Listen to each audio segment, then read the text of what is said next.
Join us as Book TV's In Depth welcomes Francis Fukuyama, author of the hotly debated book, The End of History and the Last Man, and professor at the School of Advanced International Studies at Johns Hopkins University in Washington, D.C. Francis Fukuyama, New York journalism professor Robert Boynton, among quite a few others, have termed you, or once termed you, a neoconservative's neoconservative. When was that true, or was it true, and when did it begin to change?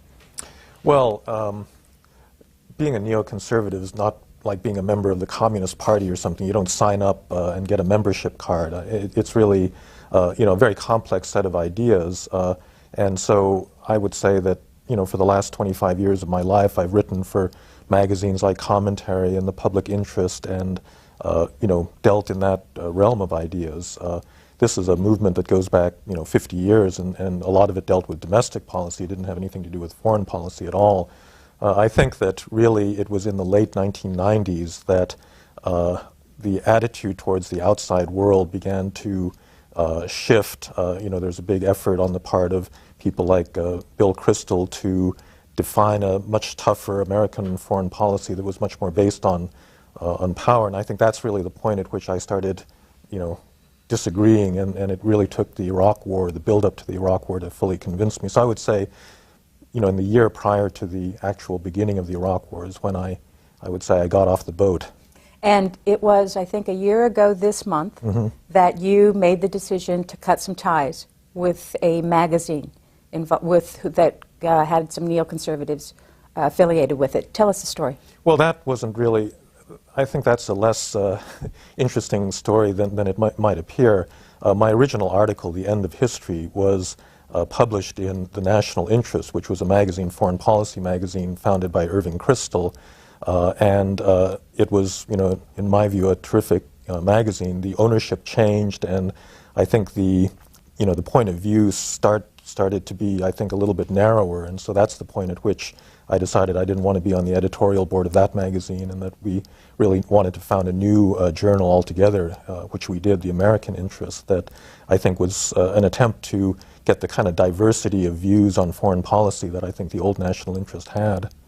It's been how many years since The End of History and the Last Man was published? About 16 and a half. The original lecture that I gave at the University of Chicago was in the spring of 1989, and that was the first time that I wrote about the end of history, and so it's been 16 and a half years since then. And in fact, the book that I have right here is a print that's just coming out this year. How many times have you gone back to the printer for this book? Do you even have any idea? I don't even know. Yeah, and it's come out in about maybe 25 non-American editions. So. New York Times bestseller, Los Angeles Times Book Prize.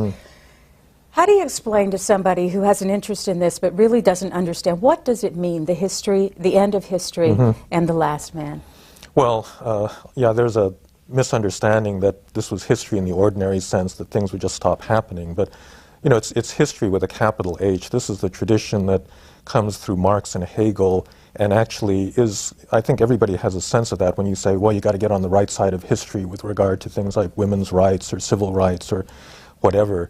It's this idea that, humankind over the centuries has seen an evolution. We go from hunter-gatherers to agricultural societies to various monarchies and principalities up through the Industrial Revolution. And there's a process, in which social institutions become more complex. They develop, certain features. And Marx said that this process would culminate in a communist utopia. And in fact, I think most progressive intellectuals for the 150 years after the Communist Manifesto actually believed in the end of history, but they just thought the end of history would be communism. And my argument was simply that we didn't seem to be going there. This was written just before the collapse of the Soviet Union. And the idea was that there did seem to be this process of modernization. There was development. People wanted to live in modern societies. But the kind of modern society that we seem to be ending up at was liberal democracy and market-based capitalism, not socialism. And so, in a sense, we're getting off this train of history one stop before where the communists and the Marxists said that we'd get off. So your critics are saying now that with the Iraq War, that was a mistake, that you were wrong. A lot of things have happened. I mean, first of all, the end of history was a hypothesis. Nobody believes that, that I really intended to have a question mark at the end of that. But, you know, it's true that a lot of things have happened in the world since 1989, particularly the rise of radical Islamism, that throw into question at least whether the Muslim part of the world is going to arrive at what I view as the end of history, the way Asia, Europe, Latin America have moved. So I think it's something that we have to keep an open mind about. You have now, just as we're speaking, this book is hitting the book stands, America at the Crossroads. What's this about?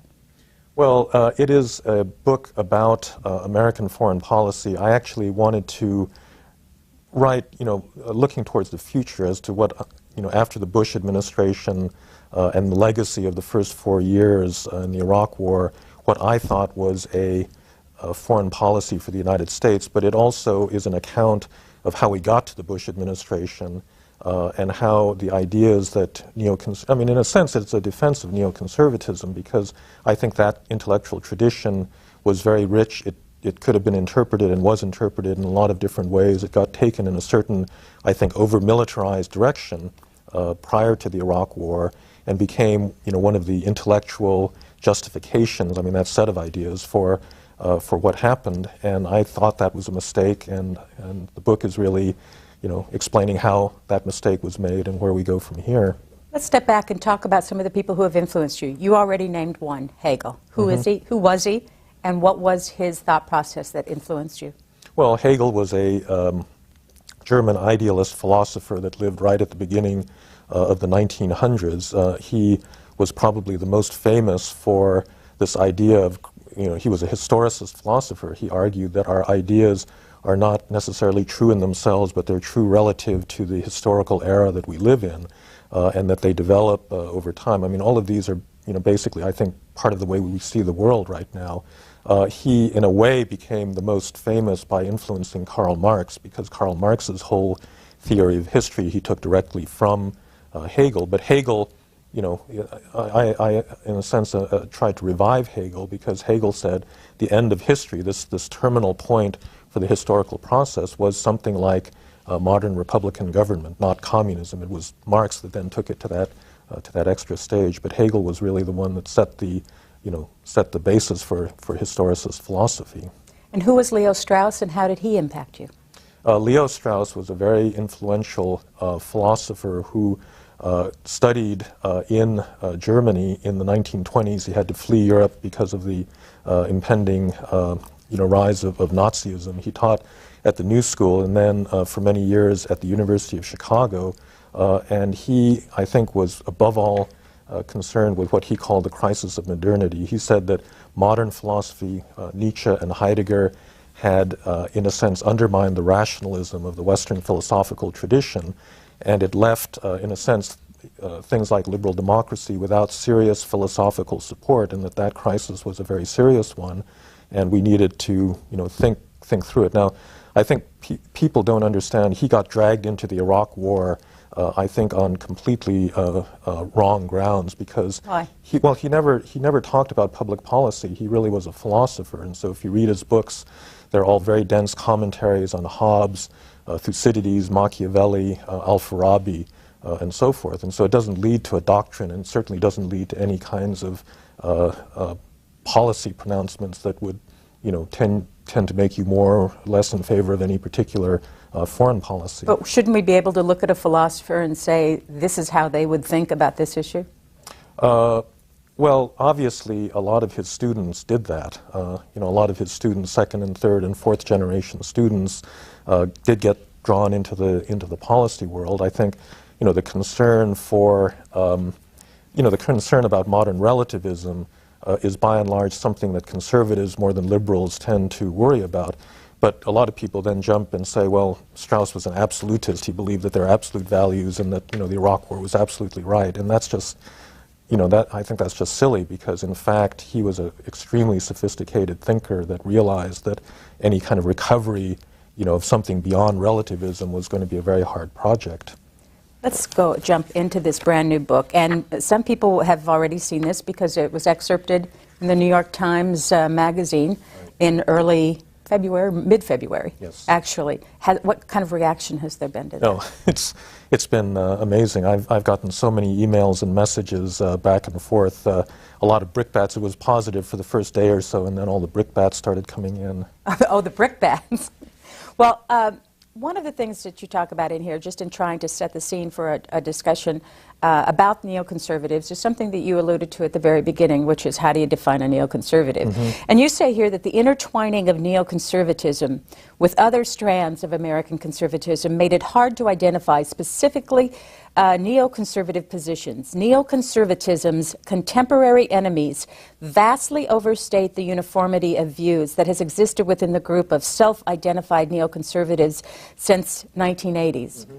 Can you talk a little bit about that? Well, sure. For example, after the end of the Cold War, people said, okay, the big enemy is now gone. What do we do? And I think among neoconservatives, for example, the old National Interest used to have an annual dinner that had everyone from Jeane Kirkpatrick and Henry Kissinger attending to, Bill Kristol and Charles Krauthammer, myself, a lot of other people. And there was actually, it was not ideological. Those discussions were quite fascinating because some people thought, all right, after the Cold War, we ought to have a much more restricted, national interest-based foreign policy, not do so much intervention. Other people thought that it was very important to use American power to support moral purposes, democracy around the world. And I think there was really no uniformity in how people thought the next stage of American foreign policy ought to develop. And then you asked the question, who was Ronald Reagan a neocon? Mm-hmm. Was he? Well, I think that neocons were started out as intellectuals. I think in a certain sense Reagan in his early years was that. He had a lot of ideas. And like many neoconservatives, he started out on the left. I mean, he was a Democrat. He was a big supporter of Franklin Roosevelt. He was the president of a trade union, the Screen Actors Guild. And he moved to the right, in a sense, by seeing the misuse of power and ideas on the part of the left, and that's exactly the same trajectory as a lot of other earlier neoconservatives. And I think in that sense he genuinely was, and he did have a kind of belief in the universality of democracy and American ideals for people around the world that I think are very much part of the neoconservative legacy. And today, as you mentioned Bill Kristol, mm-hmm. his father Irving Kristol, mm-hmm. to those people who might just look at that and say, oh, they're both neocons. Is the neoconservatism of Bill Kristol the same as his father, Irving Kristol? Well, I think that Bill did try to take those ideas in a different direction in the early 1990s. I think that he was very worried in this period of economic growth and a Democratic president, and unless you had a strong foreign policy, first of all, you couldn't get anyone to vote for Republicans, but more that, America needed a big project that, would demonstrate the power of American ideas around the world. And so long before September 11th gave immediate, focus to this, I think that he was trying to argue for national greatness, for, the much greater American defense spending, a big military that would then be able to enforce certain kinds of American ideas around the world. And I think that's not necessarily an argument, in fact, his father in the late 1980s had even questioned, whether we needed to stay in Europe with the NATO alliance. And so in a certain sense, he had moved in a much more restrictive direction.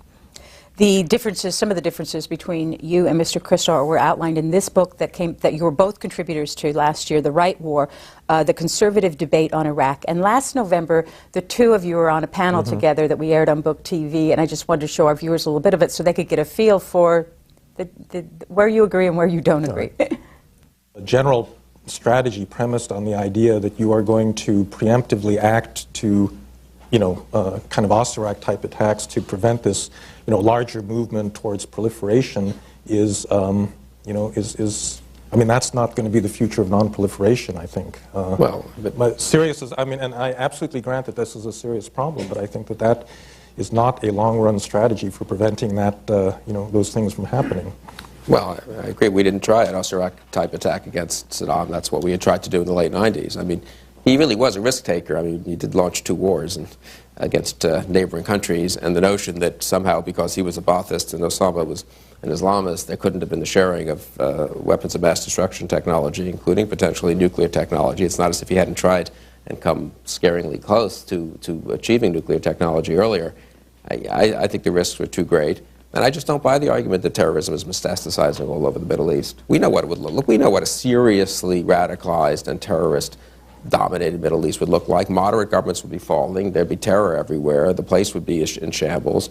Anti-Americanism would be ascendant. It just, now the polls, people don't like the Bush administration, and they're not crazy about American foreign policy, but that's not what's happening on the ground. It's not. No, it isn't. I mean, well, what's happening? He attacked, he blew up 3 hotels in Jordan. Of course, he tried to blow up stuff in Jordan in '99. It was barely stopped. Is the regime in Egypt more anti-American than it was? Is Syria stronger? Is Syria stronger? Is radicalism in Syria stronger and weaker than it was? Is Lebanon in better or worse shape than it was before the war? Saudi, I would be tougher than Bush on the Saudis, but is the Saudi sponsorship of terror and the export of Wahhabi Islam more aggressive now or less aggressive than before we went in? Your chance to respond. Well, I just think that he's living in a dream world if he thinks that the situation in the Middle East is not worse now after the Iraq War than it was prior to that. I mean, we obviously had a very serious terrorist problem. You know, Osama bin Laden was busy doing all of this stuff during the 1990s, but now in the region, the place is absolutely boiling with anti-Americanism. The credibility of the United States is extraordinarily low. There's been a huge amount of recruitment as a result of scenes that people in the Arab world see every single day of American tanks, rolling through an Arab capital. I mean, this is stuff that, it seems to me, he's basically arguing, well, none of our friendly regimes like the Egyptians or the Saudis have actually fallen yet, but certainly you've created conditions that make that much more likely, and you've added really, I think, enormously to the pool of people that are actively trying to do harm to the United States. When we first went into Iraq, did you have the same position then as you do now?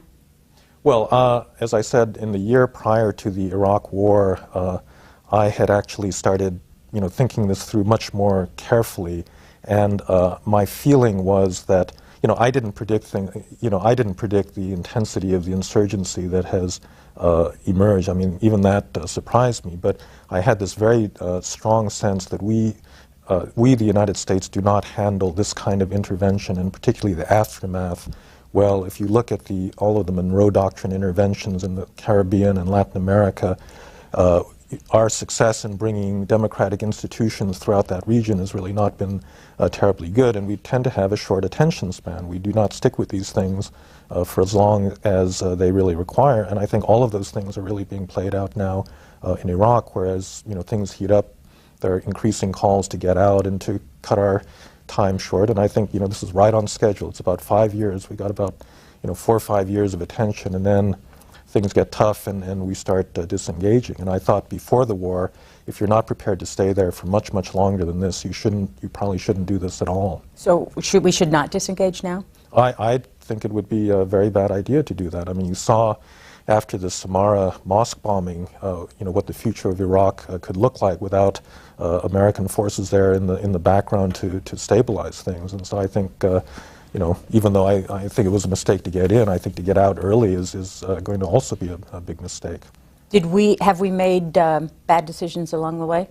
Well, I guess one of the most incomprehensible things was the real failure to plan for a prolonged stay in terms of not having enough troops to keep order in the immediate aftermath of the intervention, not having the funds lined up and the people ready to do the reconstruction of Iraq. I mean, that's one of the that enormously complicated the task that we had. Whether you could have made it work had we done better planning ahead of time, I don't know, but it certainly made things much worse. But I remember reading in something that you wrote that you said that just putting more troops in there may not be the answer. Well, I think now more troops is not right. I think it's not? I think that probably all the commanders out in Iraq don't think we need more troops, and I think they're actually honest about that right now.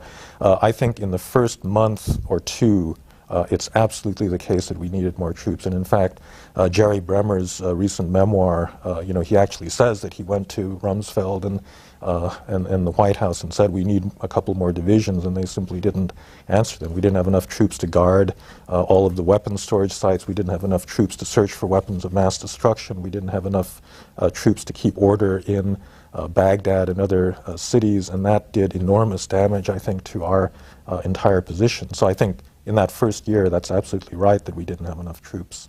On the first Sunday of every month, we have this program called In Depth. It's 3 hours with an author who has written extensively over his or her career.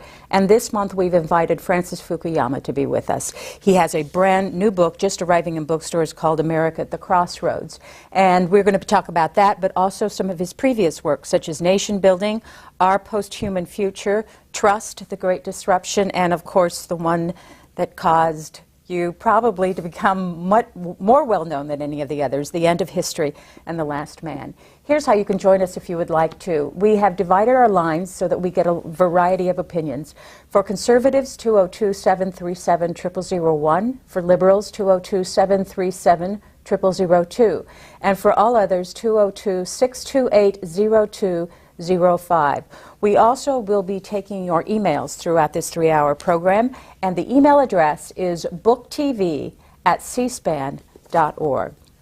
I want to go back to the closer to the end of this brand new book, because there's another name in here in which you say we should look to for the future of our American foreign policy, and you say it's Bismarck. Who was Bismarck, and why should we look to Bismarck for our future foreign policy?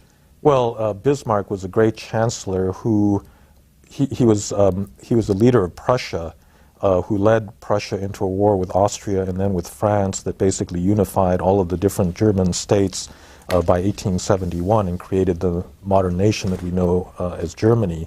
The reason that I refer to him, he was an iron chancellor that was extremely tough, but he understood after German unification that, Germany was King Kong in Europe there and would create a huge backlash against itself unless he softened the face of German power. We are much more powerful relative to the rest of the world than Prussia or that Germany ever was relative to the rest of Europe. And I think that what the Bush administration did, instead of taking a cue from Bismarck and trying to reassure people about American power, did just the opposite, to kind of pound our chests and say, look, we're going to reorder the world the way we want, and if you don't like it, that's just tough. And I think, American power is extremely important. It supports, it really does support an open, I think, decent order, but people need to believe that it is legitimate. And I think that, in a sense, if you rub people's faces or noses in the fact of American power, you're never going to build the kind of support and legitimacy that I think you really need to maintain that kind of a world. And so that's why I think, in a sense, the Bismarckian policy would have been better to follow than the kind that we did. Let's go first to Atlanta, Maryland. Go ahead. Yes, good morning. My name is Francois. I just want to know how the whole notion of preemptive attack on countries fit with the whole philosophy of neoconservative these days. You want to know about how the philosophy of preemptive attack developed or where it stands now? Yes. Well, I think that this was an idea that was developed really in the National Security Strategy document that was published first in November of 2002. It was a response to September 11th, and it said, look, you've got people with weapons of mass destruction, terrorists that cannot be deterred the way we could deter this former Soviet Union, and so you've got to go after them preemptively. Now that's, I think, theoretically, it's hard to deny that. The question was, it was applied towards this country, Iraq, and contrary to what Bill Kristol had said on that earlier excerpt, I think that Iraq was a country that could have been deterred the way other countries can be deterred. And I think, exercising that preemptive doctrine in this case, led to big problems. We didn't anticipate the future properly. That's the problem with preemption, and that's why I think, unless you somehow are guaranteed to know what the future is going to look like 3 or 4 years down the road, it's a very dangerous kind of policy to implement. And so I think the Bush administration actually has walked, it's run away from this earlier view. If you look at the way that they are handling both North Korea and Iran today, it's all multilateral, it's done through negotiation, they've virtually taken preemption off the table. So I think, they will be willing to go after an individual terrorist in the northwest frontier of Pakistan with a predator, but I think the likelihood that you're going to see more preemptive invasions on the part of this administration is probably pretty low. Let's go to Long Island. Hi. Hello. You're on the air, Long Island. Go ahead, please. My question is, do you think it was politically possible for Bush to go into Iraq with more troops at the time? I believe the alternative was not to go in at all, or go in and hope for a quick victory. I believe politically he didn't think he could bring enough troops in there, and therefore I think he tried and probably was advised that he could do it on the basis of what the intelligence told him without risking the political problems he would encounter by enlarging the invasion. Thanks, Long Island. Mr. Fukuyama? Well, certainly he thought that those troops were not necessary because I think everybody in the administration thought the transition would be much, much smoother. There weren't a lot of other troops actually in the force structure to be had. The real decision, was about the 4th Infantry Division. If you remember, it was supposed to go through Turkey, and at the last minute, the Turkish parliament voted not to permit them to go through, and they didn't arrive in Baghdad until several weeks after the war happened. And so there's a question, could they have put things off and waited for the 4th Infantry Division to get there?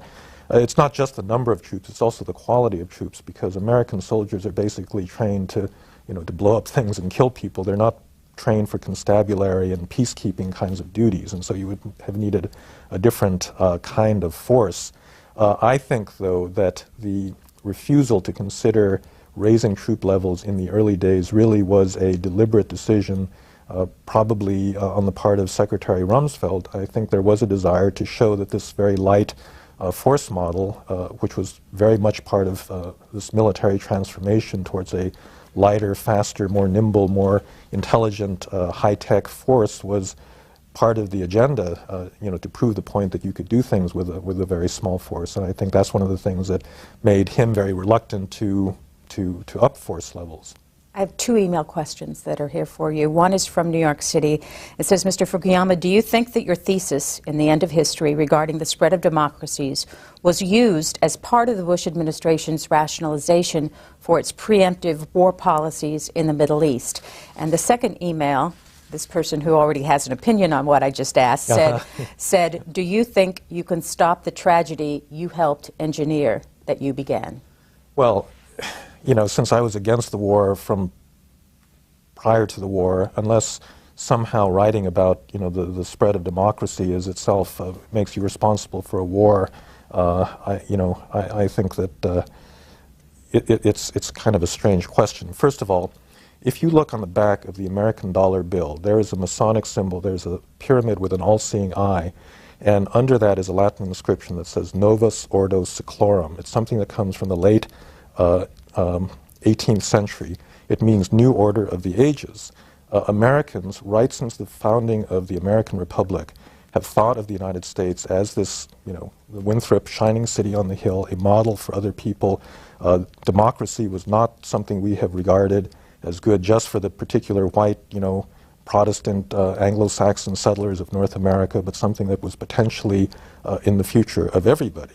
And so the idea that democracy should spread and that there's a kind of historically divine mission, behind that is something that is as old as the Republic and it's as American as apple pie. And so, in a sense, Hegel and Marx and all of these later theorists were taking something that already Tocqueville and a lot of other people had written about. And so the end of history, lives in that universe of ideas. And if somebody then, draws on that wellspring of ideas to justify a particular war, well, that's a misuse of those ideas, but I don't think that it tells you much about the ideas in themselves. Washington, D.C., hello. Washington, you're on the air. Oh, yes. I have already worded my question. You had mentioned Leo Strauss, and you did not mention how involved he was with Plato's Republic. And I got the impression that the neoconservatives might have thought of themselves as philosopher kings who could go into the Mideast and reorder the region according to their monarchical plans. I found this very upsetting. I also found William Crystal's Weekly Standard extremely upsetting, and I know that Cheney read it diligently, as did so many powerful people in this town. I felt it had a very negative influence, and I think the war was very bad. Well, on the Weekly Standard, I found the Weekly Standard upsetting in a lot of the positions that it took, so I would agree with you, and I think the war was very bad. I think Leo Strauss ought to be left out of this because, there was a notion that was really fostered by a professor, Canadian professor, Shadia Drury, that said that Leo Strauss was a propagator of the noble lie. The noble lie is something that Socrates talks about in the Republic, and he basically argues that, in a sense, people cannot assent rationally to the things that are necessary for a just order to come about. There's another version of this in Plato's Laws that talks about the need for a kind of civic religion, because people need to feel that the principles of their political order are grounded in something deeper than just themselves and their opinions. And so, but all of these are very complicated ideas, and Strauss understood them as very complicated philosophical ideas. I think what Shadia Drury and others have done is say, well, the Straussians somehow extracted this idea that they have a right to lie to everybody about what they are doing, and that's total nonsense. Another name we're going to throw out, because you have said that this person had influence on you, was Alan Bloom. Mm-hmm. Who was he, and what was his influence on your thoughts? Well, Alan Bloom was himself a student of Leo Strauss. He translated Plato's Republic, he translated Rousseau's Emile. He was an extraordinarily charismatic teacher. He was my teacher when I was a freshman at Cornell, right after the big Cornell crisis in the early 1970s, and he wrote a best-selling book called The Closing of the American Mind, in which he, in a sense, brought a lot of Strauss's ideas about the problem of relativism, but connected them to things like sex, drugs, rock and roll, American popular culture, and he argued that the university, in a sense, had not stood up to the student radicalism of the 1960s and 70s because, so many of the professors and the administrators were imbued with the sense that, well, American culture was just, kind of a white racist European, culture that was no better, no worse, that you couldn't adjudicate between different claims of justice, that the possibility for a philosophical, discussion of the foundations of a just order were not possible. It was all a matter of power. And so that's the kind of issue that he wrote about. And his book became, I think, a bestseller in the late 1980s because I think there was a general perception that there was something, very problematic in the kind of relativism that you saw on American campuses, but also pretty much in American popular culture as well. Next, Oklahoma City. Excuse me. Yes. I would like to know, I'd like to make 3 points and see how Professor Fukuyama responds to them. First, would he agree that conservative intellectuals today need to state clearly that Friedrich Hayek was a better diagnostician of our society than Leo Strauss, number one? Number two, would he also agree that rather than adopting the ideas from European continental philosophy in order to support a very self-confident and clear message of what the United States stands for in this world, would come from homegrown American pragmatism, that we should clearly state, as Charles Sanders Peirce taught us, that there is no substitute for inquiry. Do not close the door for inquiry. Number two.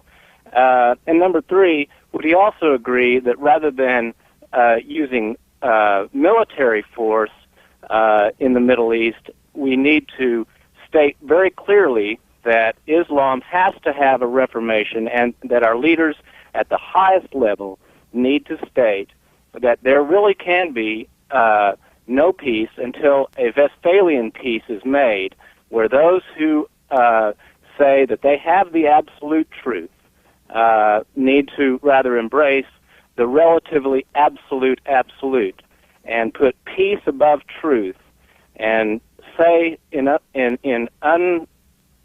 unambiguous terms that certain, for example, surahs in the Quran, such as that the Muslim apostate must be killed, or the verse of the sword, for example, or that wives who are disobedient must be beaten, that these are fundamentally wrong and that there can be no real peace until the leaders of these countries abjure these principles and say in unambiguous terms that they are morally wrong. Oklahoma City, thank you.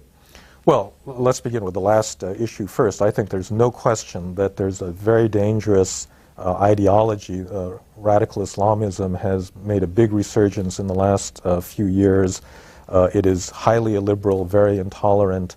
I think that there's a contestation. I mean, those surahs and the chapters from the Quran have been there, from the beginning, but every generation interprets them in different ways. Suicide bombing was not part of the lexicon 50 years ago in Muslim societies, but it has become a means of pursuing jihad now, and so that is something that is I think is very wrong, and there should be no question about that.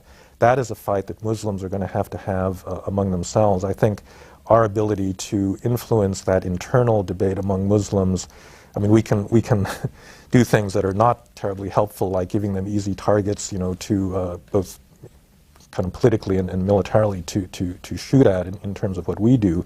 But that debate over ideas is one that really does have to be fought out.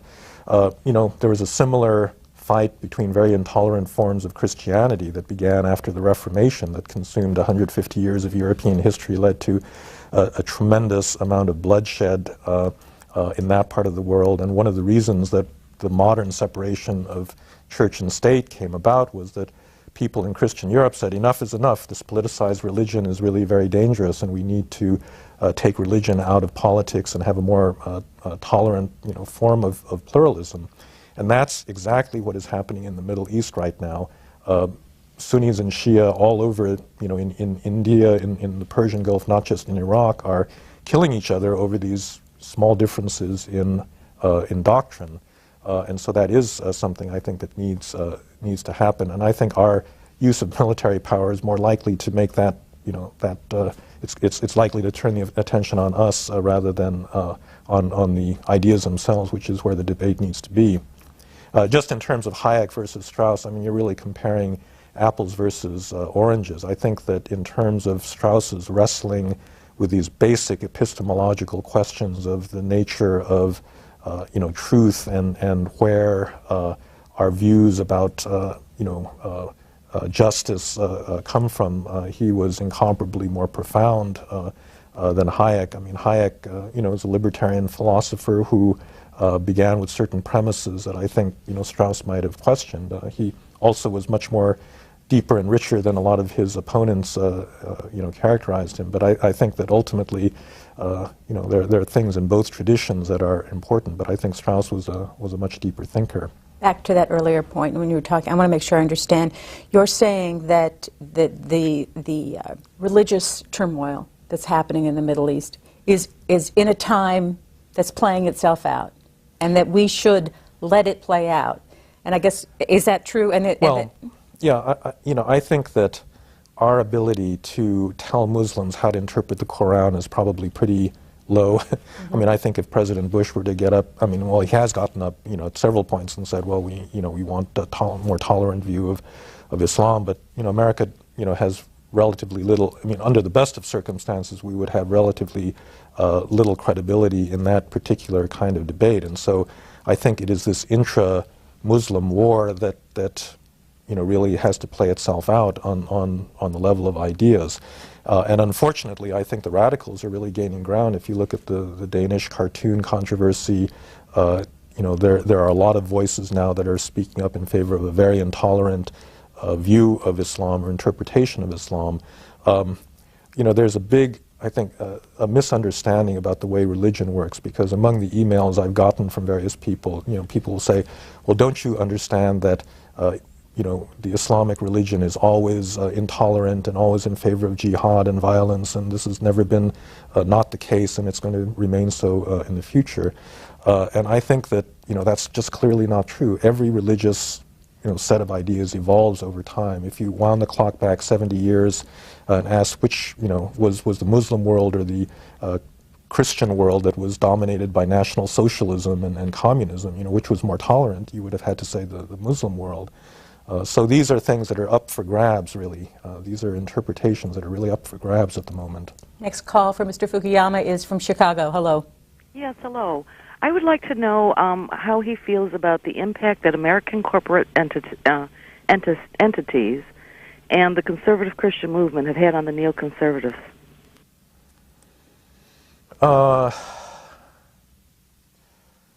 Well, I think that probably it's not a terribly great impact. I mean, conservative Christians, to the extent that they supported, the agenda that neoconservatives were more interested in, I think, they were welcomed into that family. But for example, abortion and all the embryo politics that we've had, I don't think that, by and large, neoconservatives have had much of a stake. They probably are more anti-abortion than the opposite, but I don't think that was really a home issue for them. In terms of corporate America, I think that neoconservatives, like a lot of other conservatives, buy into a fairly deregulatory, anti-statist view of what optimal policy would be. Although Irving Kristol, a number of years ago, wrote a book called Two Cheers for Capitalism, in which he said that capitalism is great, it produces wealth, and it's very productive and technologically innovative, but morally it's got real problems. The kind of moral order it creates is not necessarily the one that we would want to live in. And so, the relationship between modern American corporate capitalism and neoconservatism, I think, is complex. Chicago again. Go ahead. Go ahead, Chicago. Hello, can you hear me? Yes, I can. Good morning. I wanted to know his opinion on Du Bois, W.E.B., as well as if he thought that a Marshall Plan for Africa, if you will, how far would that go in helping the U.S. middle class and economy, as well as explaining the impact of the line of demarcation hundreds of years later? Well, W.E.B. Du Bois was a great American. I mean, I think the whole, idea of black self-help, in a way was very much related to a lot of ideas in social policy that neoconservatives wrote about in the 70s and 80s in an American domestic policy context. The idea of a Marshall Plan for Africa is a really complicated one. I direct my school's international development program, and there's a lot of attention given to Africa right now, and I think the problem with Africa is, despite what people like Jeffrey Sachs have been arguing, it's not necessarily one of resources. Something like 10% of the GDP of the whole of sub-Saharan Africa comes from outside donor agencies, and so I'm not sure that it's the stinginess of the outside world that is the problem. I think the problem there is really very much one of missing institutions and weak institutions, and unless you can somehow direct that aid in a way that will strengthen those institutions, it's going to be, there are things that you can do in public health and in other areas that I think will be extremely important. Fight against HIV/AIDS is something that resources, I think, can really do a lot to fix, and we ought to do it.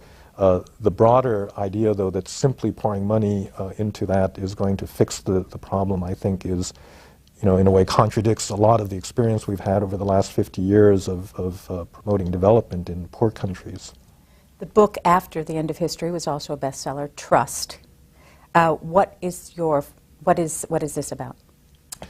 Trust is really about this concept that Robert Putnam at Harvard also wrote about extensively, called social capital. And it's a pretty straightforward idea. people get ahead by working together, and in many cases they work together not because they sign up to formal laws and organizations and things. It's because they share basic values of reciprocity that allow them to work together, and one of the things that that produces is trust, is social trust, and that's a lubricant that makes everything, you know, in the economy and politics work better. But the problem is you can't take trust for granted. There are some societies in which you only trust members of your immediate family. There are other societies in which it's relatively easy to trust a new business partner.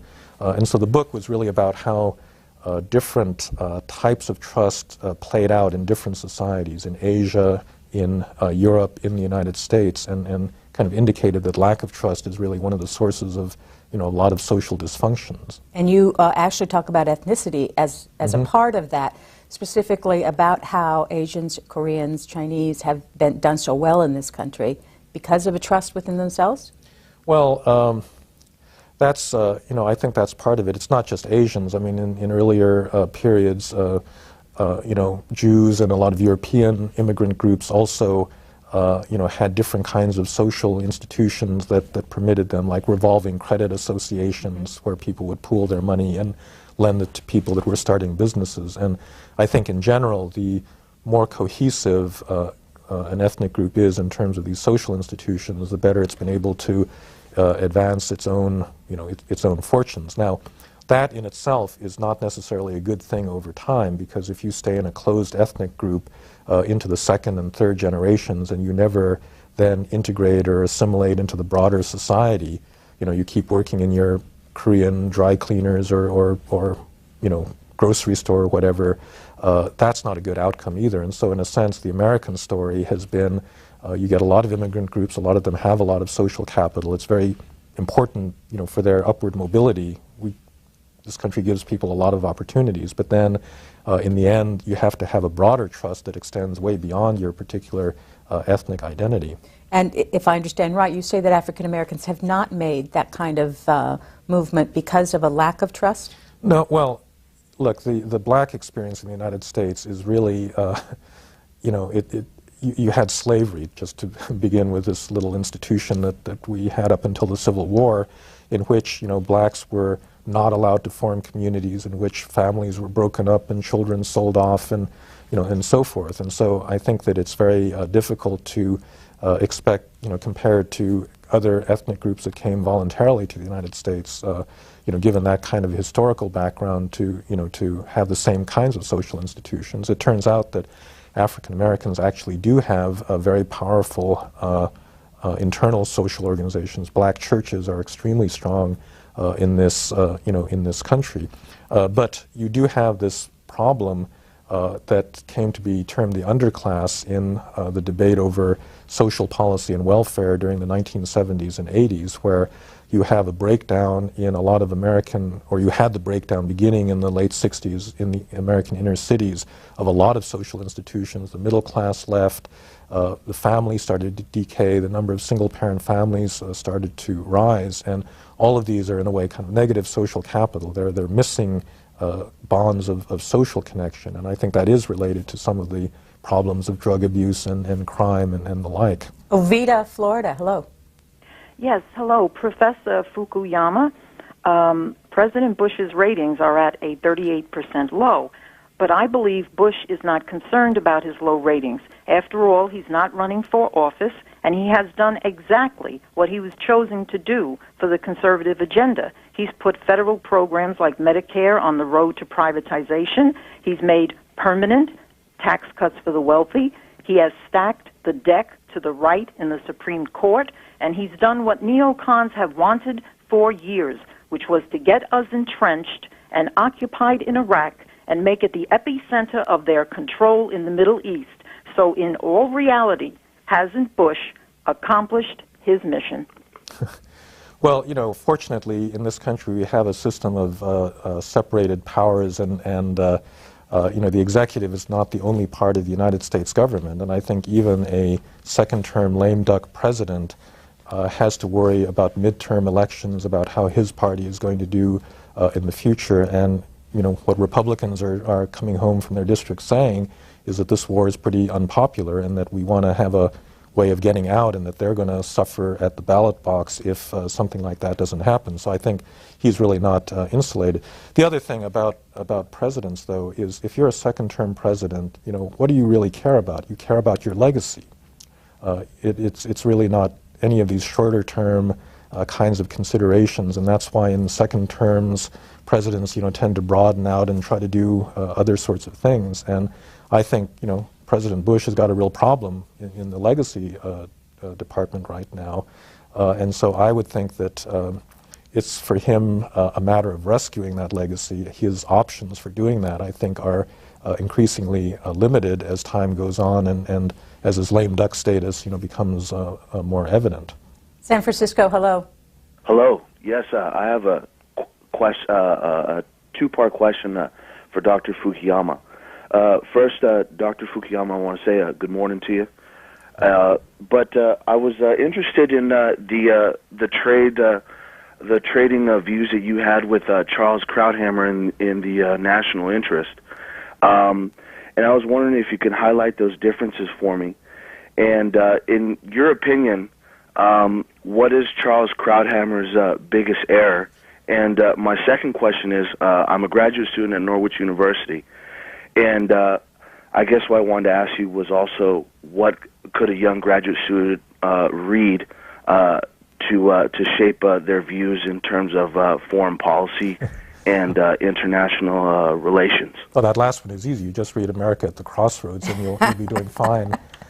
Well, before you start the Krauthammer response, just so we get Mr. Krauthammer's opinions on the table in his own words, we have a quote that he made in 2004 in the National Interest to give people a feel for this, then you'll have a chance to respond. He said this: "One can understand how Fukuyama would be loath to acknowledge that history has returned, that the 1990s were not the end of history, but a holiday from history, and that we find ourselves once again, sadly but unmistakably, with everything at stake." But he goes further. He has so persuaded himself in denial of this new reality that he needs some psychological reason to account for why I and other neoconservatives are so inexplicably convinced that we are in an existential struggle. His answer: neoconservatives apparently identify so strongly with Israel that they have come to confuse America's predicament with Israel's. I think that basically probably the most important area of difference really is over the magnitude of the threat that we face from terrorism. We had this kind of semantic difference over whether it's an existential threat or not. In my lexicon, an existential threat means it's a threat to the continuity of the American regime. We could be occupied the way Germany occupied France in June of 1940, and I think the likelihood of Islamists doing that to us is pretty low. Of course, there's the prospect of weapons of mass destruction being used against an American city, which is a very real threat. I just happen not to call that existential. That's a very serious threat, but I don't think it's actually going to undermine the American Republic if that happened.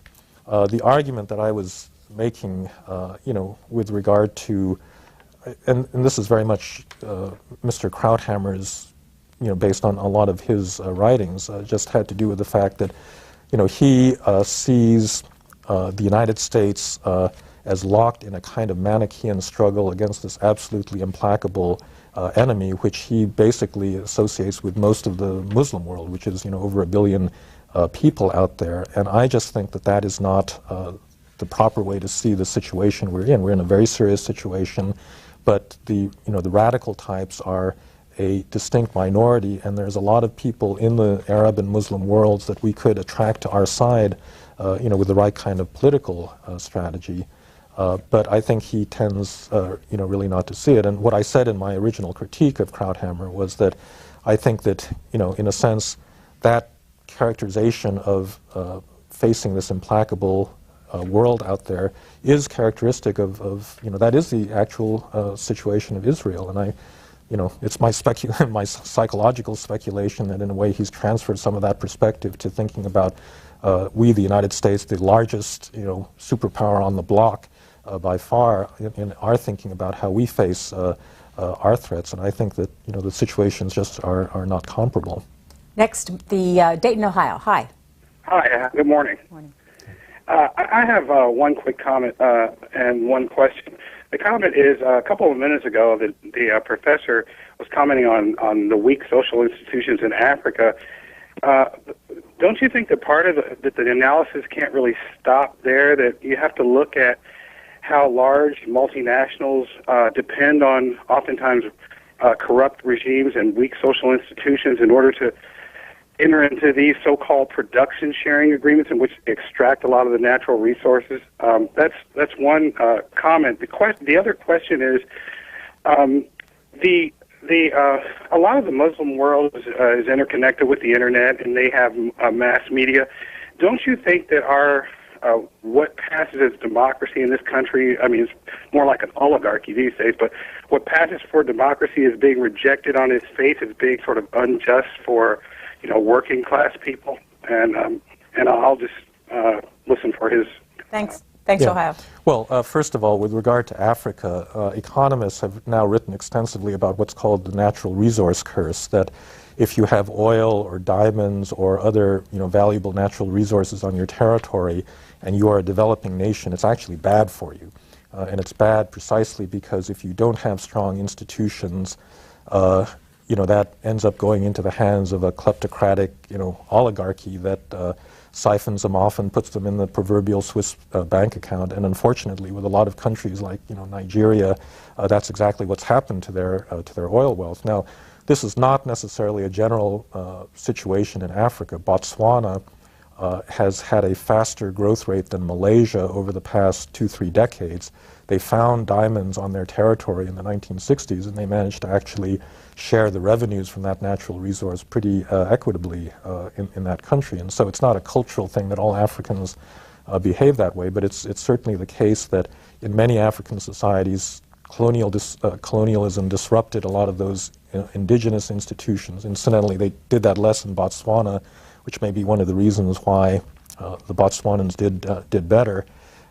They disrupted that, and they did have weak institutions to start out. The Book TV bus continues its travels across the United States. Here is one of the questions that came to you from there.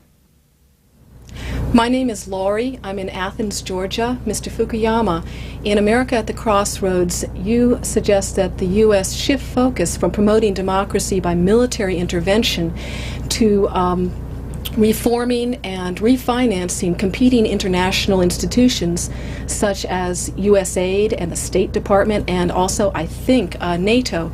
How specifically would this help prevent North Korea and Iran from expanding their nuclear capabilities? Mr. Fukuyama. Well, I don't think that there's any institution that's actually going to prevent North Korea and Iran from moving ahead with their nuclear programs, military, political, or whatnot. I mean, I think it's maybe one of those kind of unsolvable policy questions. So we sit back and wait? Well, we try everything we can along, using the different dimensions. When I was talking about these alternative kinds of institutions, I wasn't actually thinking about how you prevent North Korea from going nuclear. I mean, we've got the 6-party talks, and I think, for the time being, that's about as good as we can do. I think the military options are really difficult in that case, and therefore been off the table. What I was thinking about was, for example, promoting democracy in the Middle East. I think, right now Washington is pretty toxic to most people in that region, and therefore I think if we had, for example, supported something like the Community of Democracies, which was an organization of mostly Eastern European, Latin American, African new democracies, and if they had been the ones that had made the push to help support nascent democratic institutions in the Arab Middle East, I think it would have had a better impact than Washington trying to do this directly. So you remove it one from Washington so that the Washington taint isn't with it. Well, that's right. I mean, I think the truth of the matter is that fairly or not, we are regarded in a pretty jaundiced light in a lot of that part of the world, and so and especially the Bush administration pushing on this, in some respects, it gets to be counterproductive. Now, if the Bush administration were to agree with that, we probably wouldn't know, because that wouldn't be something they would necessarily want us to know, would it? Well, they yeah, the real question for them is whether they're going to step back from the high-profile, rhetorical support for, pushing for early elections in Middle Eastern countries in light of the Hamas and Iraq and Egyptian elections in the past year. Fort Worth, Texas, hi. Hello. I was just wondering which country in the Middle East, if any, he thought showed the greatest potential for democracy.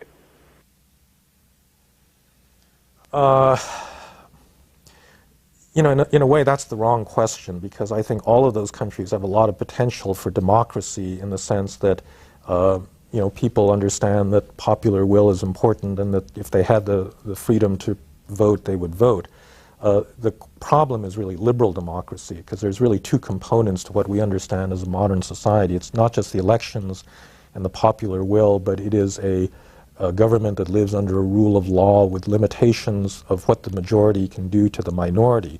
And that's where you get into this problem of the Islamists, because many of the popular choices that people in the Middle East are going to make is to vote in favor of intolerant Islamist parties which will come to power and then impose, Sharia law, put women behind veils, ban liquor stores, ban, free exchange of ideas, and the like. And so it'll be democratic, but it'll be an illiberal democracy. And so the real question I think people need to be asking is, where does a liberal rule of law have the best chance for taking root?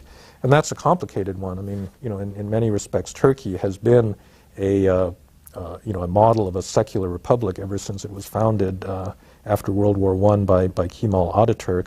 But even the Turks have been backsliding in many ways with the rise of Islamist groups in that society. So it's a hard question to answer. How long ago did you first join the RAND Corporation? I actually began as a summer intern when I was still in graduate school, I believe in 1978, so it was quite a while ago. And what did you do for them over the years? I was trained as a Sovietologist in the days when there was a Soviet Union, and I specialized in a subject that has disappeared as an academic area of interest, which is Soviet policy in the third world, developing world. But for much of the 1980s, I worked either at the State Department or at the RAND Corporation following Soviet foreign policy. When did you first meet Paul Wolfowitz? I met him actually my freshman year at Cornell because he and I were both, he's 10 years older than me, but we were both involved in an organization called Telluride Association, which is a scholarship organization, endowed scholarship organization. So I've known him really since, what does that make it, 35 years now. And he's the one who brought you to the State Department? Yes. In the first Reagan administration, he was Al Haig's and then George Shultz's director of policy planning, and so I worked for him initially then. Well, this emailer follows up on that and asked if you would discuss the State Department's policy planning staff and its role in the formation of foreign policy and whether that's changed since you were associated with it. Oh, that's actually a very, yes, it changes, but it changes from every single administration. Those that are fans of bureaucratic organization, the policy planning staff is a staff organization. It's not a line organization, which means that it doesn't have any actual responsibilities day to day. And if the Secretary of State does not want to entrust important responsibilities to the Director of Policy Planning, then it has no influence at all. George Kennan was the first Director of Policy Planning, and when Dean Acheson became Secretary of State, he moved the responsibilities from Europe out of Kennan's office and gave it to the Bureau of European Affairs, and Kennan quit immediately because he said, that's going to be the end of my influence. And so sometimes it's been important, in the drafting of NSC 68 and other things. When I was working for Dennis Ross, the second time I was in that office, he was very close to Secretary James Baker, and at that point, policy planning was quite an influential organization. Condi Rice, I think, has been making good use of Steve Krasner, now professor from Stanford, as her director of policy planning to think through, how to reshape the entire foreign aid infrastructure. So it really varies from one administration to another. And when did you start being a professor at Johns Hopkins? I began, this is now my 5th year, so I started, actually it was the fall of, the September 11th attacks. Those attacks happened 2 weeks after I started teaching at what we call SAIS, the School of Advanced International Studies. What's it like to teach versus what you were doing before? Oh, I love teaching. You know, I think that people, you know, you can have a couple of different kinds of influence. You can have it as a policymaker, you can have it as a writer, but I think, in a way, the most enduring kind of influence that people have is through their students. And if you look at a lot of the people that really shaped, you know, the way we think about the world, a lot of times it is really through their students. I mean, going back to someone like Leo Strauss in many respects, if it weren't for his, you know, students and students of students, his influence would be, you know, much less. And so I think I got a late start in it. I didn't become a professor until about 10 years ago, but the teaching is very important. Well, the intersection of your teaching and your writing, we are able to show our viewers coming up next, where we took our cameras to the School of Advanced International Studies in Washington, D.C., which is not the home of Johns Hopkins, but it's their Washington, D.C. base. Is that well, correct? it's a separate school. It's separate in Washington. Yeah. And we'll be back in about 10 minutes to continue taking your calls, but now you can see a little bit about how Mr. Fukuyama writes.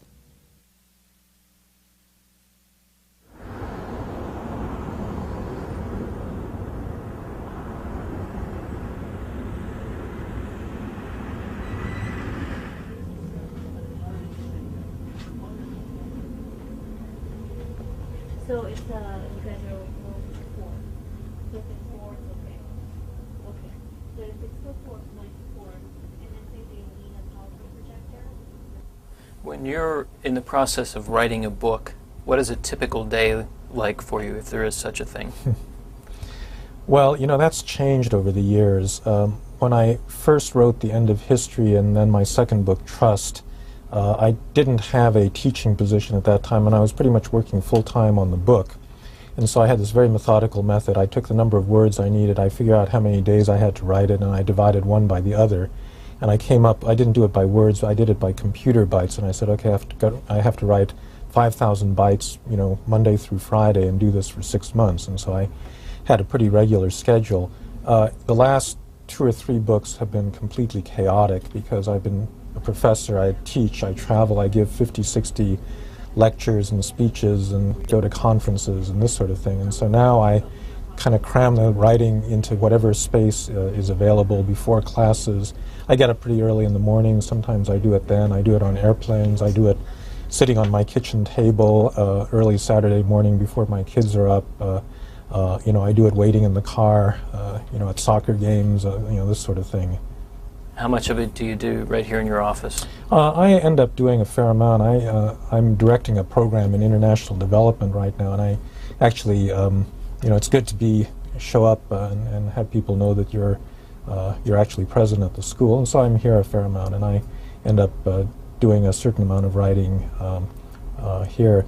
And a lot of it is just meeting deadlines. You know, the publisher says, oh, we have to get the next version in by, you know, the end of next week, and so I just find the time to do it whenever I can. What about your research and material that you might need for research? How do you handle that? Well, that's actually the fun part of writing a book, is actually having to read something and teach yourself. And I've really tried to use each book as an excuse to learn something about an area that I didn't really know that much about previously. Of course, being a tenured professor, you have a lot of people around you that can help with that, called doctoral students who do, and actually, I hate to say it, but I haven't been in a library stack looking for books myself for a very long period of time. But I do, you know, I mean, the process of doing research is a process of discovery. So you read one book and you read the footnotes, and that takes you to another set of books, and then that suddenly opens up another world that you hadn't realized was there. And I have, you know, I have students to help me get materials and find materials and suggest materials, and that's often, you know, I learn as much from my students as I suspect they learn from me. But it's a, you know, so it's a kind of complicated iterative process where you just start on this search and you don't really know where it's going to lead you to, but you just read one book and that leads you to another one.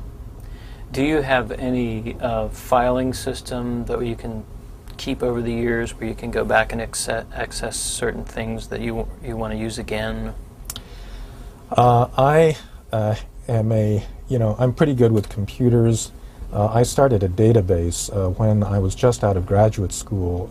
I had a K-Pro computer. This was even before the IBM PC. I put all of the bibliography of my doctoral dissertation in a DBase2 file, and it evolved into a Paradox file. Now it's a Microsoft Access file. It's got about 13,000 records, so literally everything I've ever read in my life is in this one database, and I can call up almost anything that I've read, and it just spits out the bibliography when I'm ready at that point in the book. And the other thing is I also keep almost everything I've written in a single directory on a computer. It's now backed up a zillion ways because I really am terrified of losing all of that. And with computers you can search for individual words, and you remember something that you've written a long time ago, or you remember a reference that's in a footnote to something that you wrote back in the mid-1990s, and the computer will just pull that up. And I actually try to teach that to my students because if you're writing a doctoral dissertation, that's a really good point to start organizing what you read and what you learn in a really systematic way, so that 15 years down the road when you suddenly remember, oh yeah, when I was in graduate school I remember reading that great article that really explained that, and I didn't realize how it was relevant back then, but now I do. You need a way of recalling what that was. What about at home? Do you do a lot of writing at home, and how much would that sort of compare to what you do here? I don't think I've got a pattern right now because I've got a lot of family obligations, and my time is as cut up at home as it is then, and I have been gradually pushed out of every space in the house that I thought was exclusively mine over the years by other members of the family, and so I kind of try to catch whatever opportunity to write whenever I can kick my kids off of one of our computers.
Francis Fukuyama, our viewers might think up till now that you've only written about foreign policy, but in fact you wrote Our Posthuman Future, The Consequences of the Biotechnology Revolution. What year? Do you remember?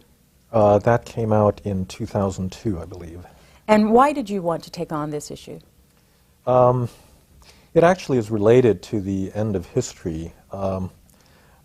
One of the reasons I think we ended up with liberal democracy as the dominant form of modern society at the end of the 20th century was that we had seen this big failure on the part of socialist and fascist regimes to remold human beings, and one of the reasons you couldn't do it was really because of human nature. That is, the Marxists wanted to create a new Soviet man that was not loyal to family or friends or people close to individual, but to the state and to the party. And one of the big reasons it didn't work was people just weren't like that. And in a sense, human nature was a kind of defense against that kind of engineering. But it seemed to me that we were on the verge of a period where technology would allow you to change human behavior now that we really had a much more scientific understanding of how the brain worked. I think it's already the case that through psychotropic drugs like Prozac and Ritalin, we actually do intervene in many ways to, especially with things like Ritalin, you have these unruly children.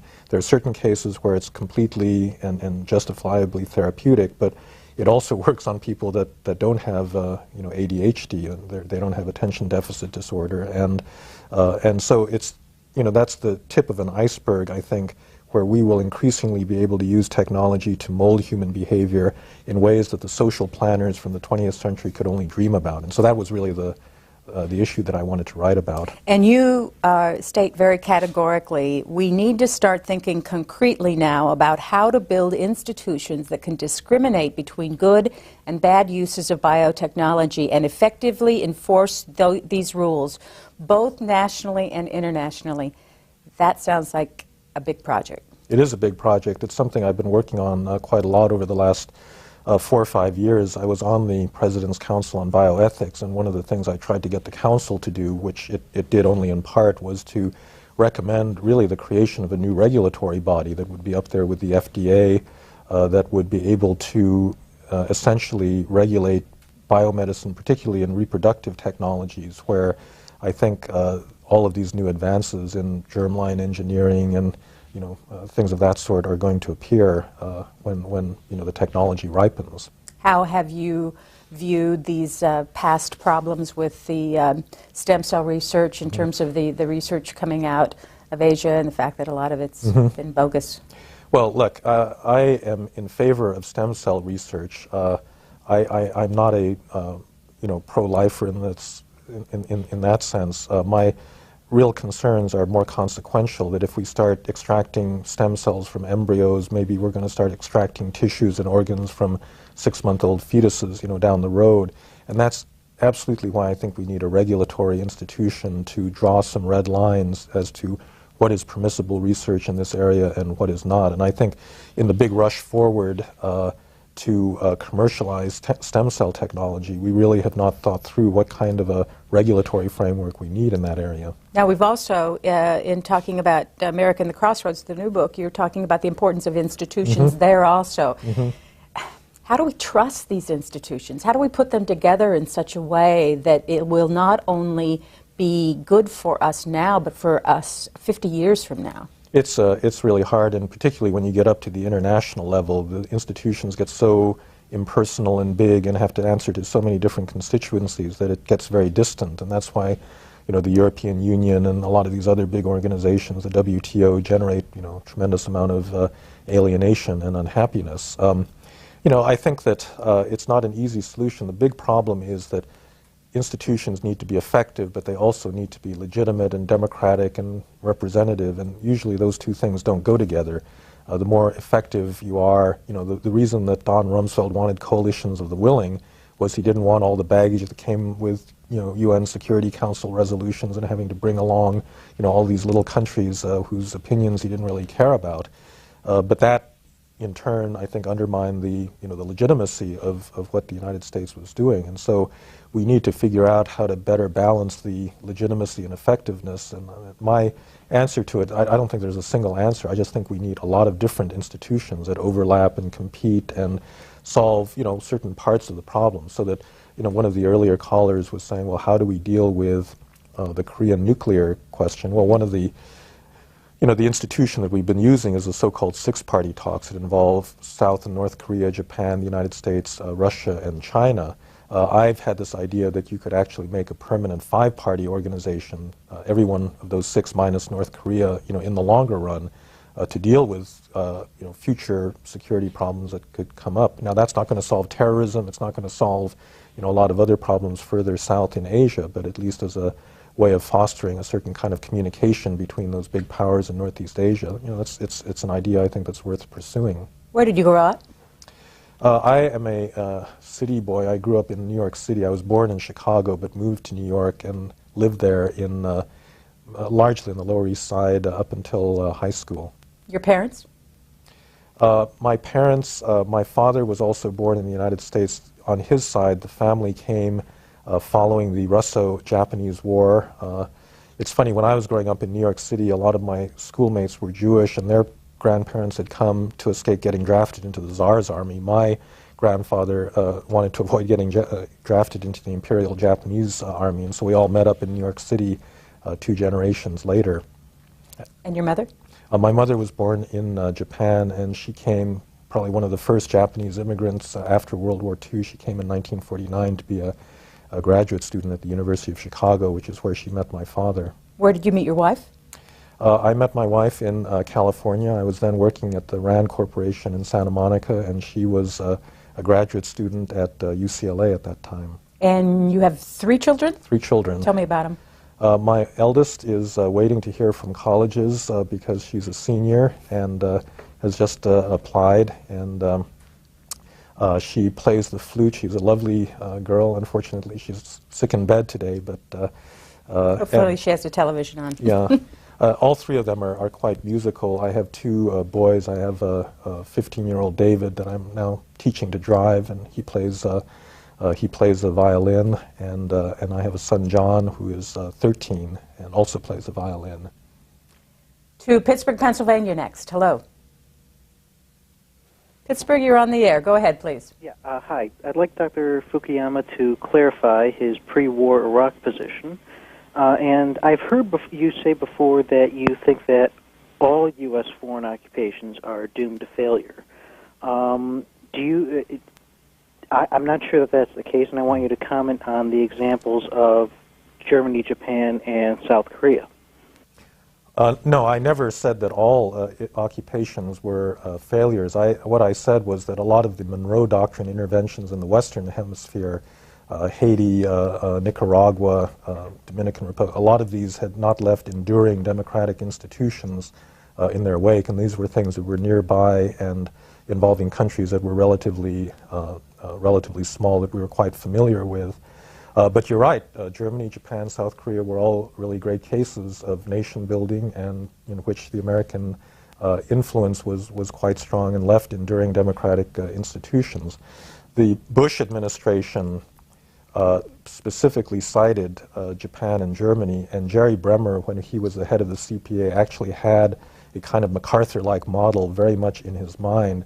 And I think, unfortunately, that was one of the big sources of the problem with the way that we approach the occupation, because the circumstances, it's clear, I suppose in retrospect, more so than in advance, but Germany and Japan were developed countries. They had cores that survived the war, states that were quite competent and had only been damaged in certain ways and needed to be re-legitimated on a democratic basis. And also, the moral basis of our occupation was different. Japan and Germany attacked the United States, or they declared war on us, and so we did not attack them in order to democratize them. We attacked them because they were bothering us, and they also suffered, from 4 years of relentless war and bombing, so that by the time the occupation began, they were quite sick of the old regime and really welcomed something different. And so the circumstances were quite different. Iraq was more like Bosnia, multi-ethnic society that was, damaged in many ways by years of earlier conflict. And I think that's the kind of model we probably should have looked at more than either Japan or Germany. Daryl Price emails in from Dayton, Ohio, about the January 1998 letter that was sent to President Clinton, of which you were a signatory. Yes. Mm-hmm. He says, encouraging a more muscular approach to toppling the Iraqi regime. And where did you think that these foreign policy recommendations would lead, if not to an unwinnable war? Mm-hmm. That's his question. I signed this letter from the Project for the New American Century. At that time, it was prior to September 11th, and the specific plan was to try to arm the Iraqi National Congress, to encourage domestic opposition to Saddam, to possibly occupy parts of southern Iraq that were adjacent to Kuwait and use American air power to protect that. And certainly I didn't think at that point that an invasion of the country was in the cards, and in fact, politically, I think that would have been impossible to sustain prior to September 11th. Next, we go to San Diego. Hello. Yes, I would like Mr. Fukuyama to decide which paradigm he thinks he wants or thinks the world will end up in, the one of true capitalism and privatization and decentralization represented by the United States, or centralization, more Marxist socialist planning, as I think represented by the UN and China and Russia today, or these caliphates that would like to dominate, go back to Spain and impose their will on Europe through the use of oil money and nuclear weapons. And that if he wants an end of history, maybe he better go back to his original ideas, which adopted the Western model, which would free human enterprise and human potential, and not give these other forms which have more security for the working class, but which in the end frustrate human advancement and development. So I'd like to know again, which view does he have for the end of history? Thank you.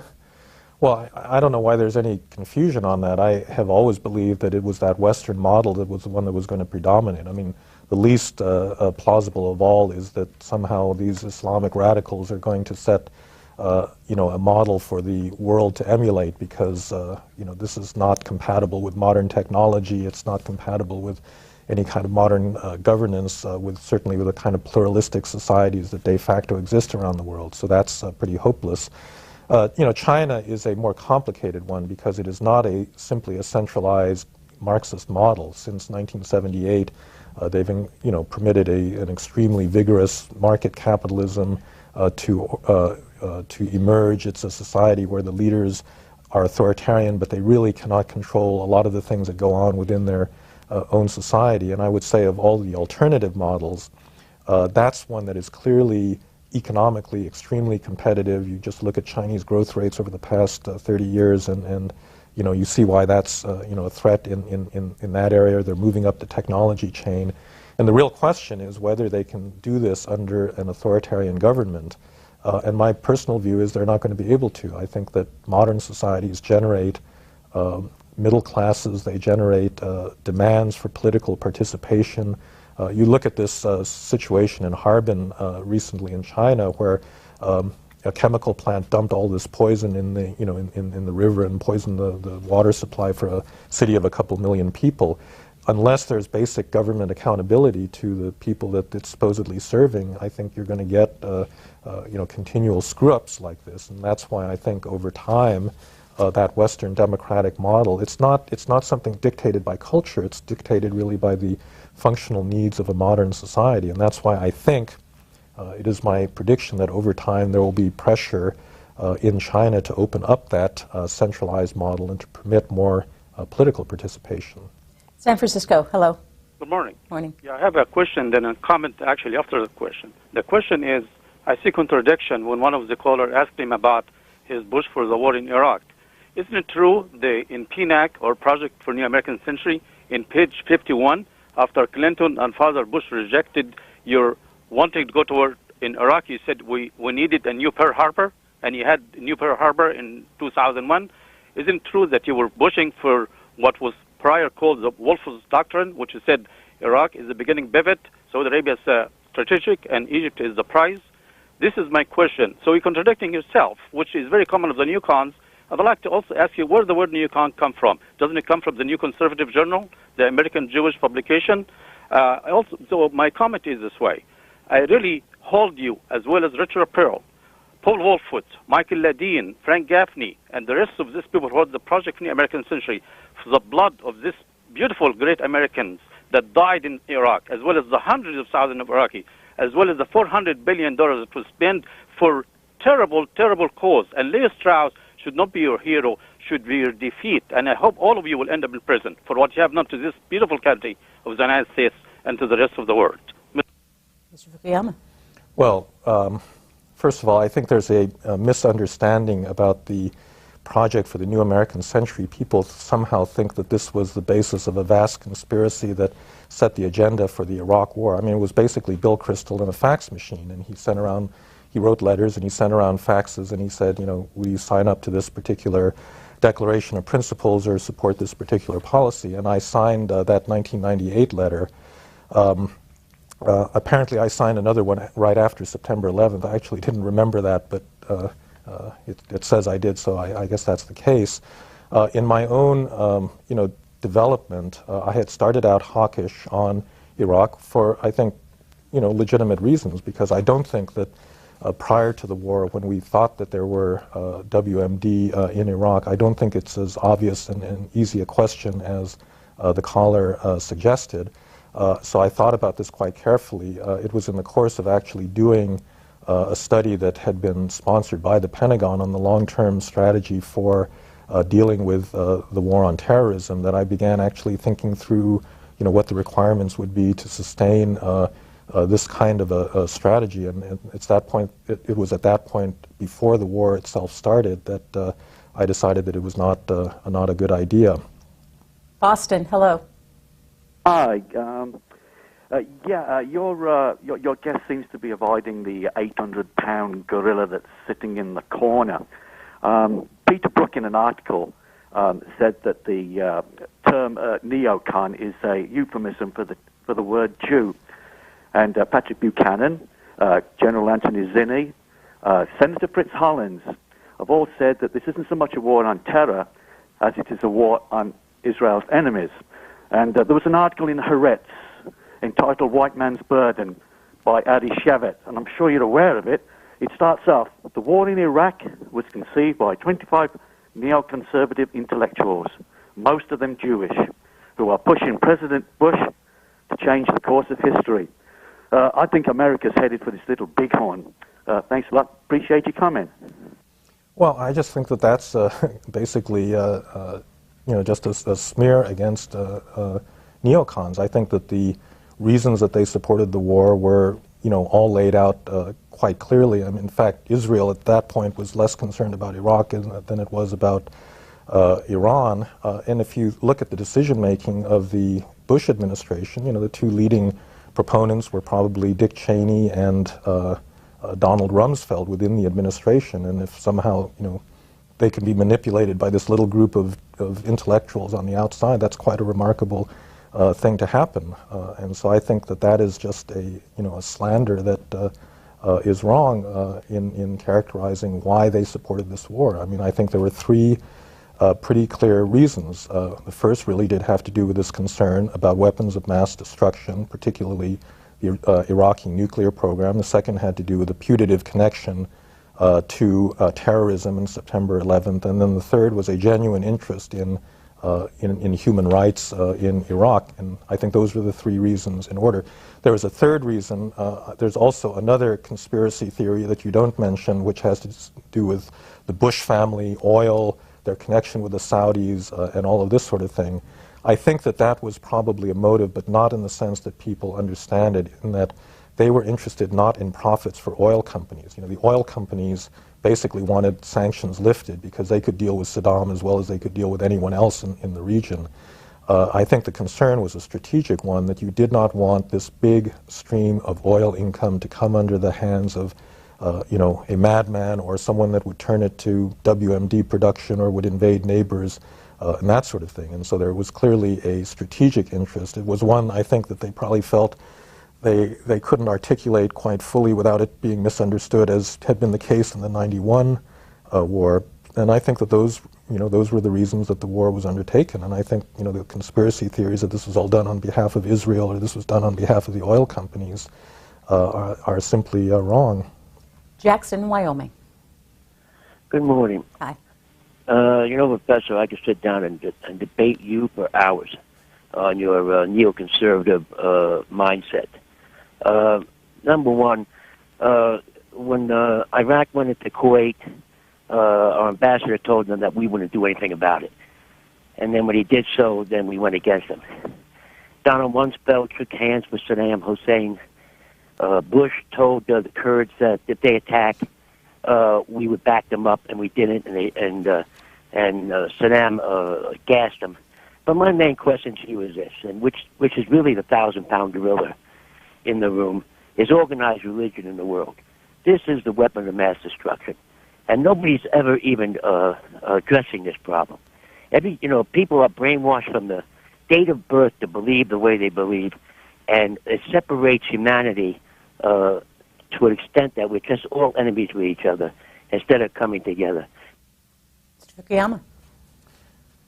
Well, I'm not quite sure what those earlier examples of from Saddam shaking hands with Donald Rumsfeld has to do with neoconservatism. I mean, it seems to me that was all, American policy was to support Iraq in the Iraq-Iran war because at that time we thought that Iran was the bigger threat to stability, and we decided, once the war was settled and the invasion of Kuwait happened, that we needed to deal with the Iraqi threat rather than the Iranian one, and that's just a separate issue. Organized religion. There's lots of organized religions in the world. The vast majority of them do not support, suicide bombings and intolerant political orders. The Catholic Church today is a very powerful organization, but it long since made its peace with modern liberal democracy. And I think that the world is better off, with that organization there and the people that believe in it. And so I think the generalization that organized religion is the source of the problem is wrong. People have religious commitments, and it is going to be organized. It's something that is not going to disappear from modern politics. I mean, in a way, that was Strauss's view, that the Enlightenment, the European Enlightenment, had hoped that we could move to this completely secular society where we drop, what Voltaire thought were just prejudices, that came out of the Dark Ages. And I think that's simply not going to happen, because I think religion is something that's very deeply rooted in the way human beings are. And so the question is not whether you have organized religion, it's really whether you have versions of the religion that support a tolerant and pluralist order. And I think in the Christian West, that's been the story over the last 400 years since the Reformation, is to develop a compatibility between religion and a de facto pluralist society. And that's something that has yet to happen in the Muslim world. I want to move to an article that you wrote in 1998 for Foreign Affairs magazine called "Women and the Evolution of World Politics." You smile. I only it must have been because of the reaction it got. First of all, what was your thesis? Well, there's a lot of empirical evidence that shows that women have different foreign policy choices than men. They are much less, in favor of military intervention. They do not see, tend not to see the world in quite the Manichaean terms that men do. And one of the arguments that I made was that you have this, what's been called the third wave of democracy, where democracy is spread, in Europe and Latin America and Asia and other parts of the world. And I said, well, isn't one of the reasons why that is the case the expansion of the franchise and the bringing of women into the political space? I think that that's clearly the case, that the more women you have participating in a way, the more solid a base you have for democratic politics. Now, the reason I smiled was that, the big question then is, to what extent is this rooted in nature, and how much of this is simply social conditioning? Now, Larry Summers got fired, as president of Harvard University, in part for, making a misstep in this particular area, and so I just think that it's worth, asking the question. You do have these kinds of enduring male-female, kinds of differences, and it does make a difference in politics. And if you project out into the future, American voters, and particularly European voters with their aging populations, are going to be increasingly female, and I do think that that is going to lead to a kind of predictable result in terms of the foreign policy choices that some of these democratic countries will make. Were you at all surprised by the types of reaction and criticism you got, especially from feminists, on this issue? Well, I wasn't surprised, and it wasn't all negative. I mean, I think that, feminists themselves are divided on this issue, and some think that whatever, different sex differences there are rooted simply in socially constructed gender roles and so forth, and other people think that, there is a kind of natural basis for it. So I don't think there was a uniform reaction. There certainly wasn't a uniformly hostile reaction. Columbus, Ohio, go ahead. Hi, good afternoon, Connie. Hi. And Mr. Fukuyama. Connie, I like to say you do a bang-up job, both on Book TV and In-Depth, and also on C-SPAN. Thank you. I don't think you get enough credit. Thanks. Mr. Fukuyama, I think, first of all, I'd like to thank you for helping us conservatives get in more into the debate, because we are America at the crossroads. In fact, I think even Newt Gingrich coined the title of your book last week, not using your book specifically, but the subject matter in his article that he used. And I think that we do need to look ahead, think about what we've accomplished and what we need to do in the future. And I'd like to thank you for helping us formulate that debate. But I'd like to go back into the Iraq insurgency issue right now.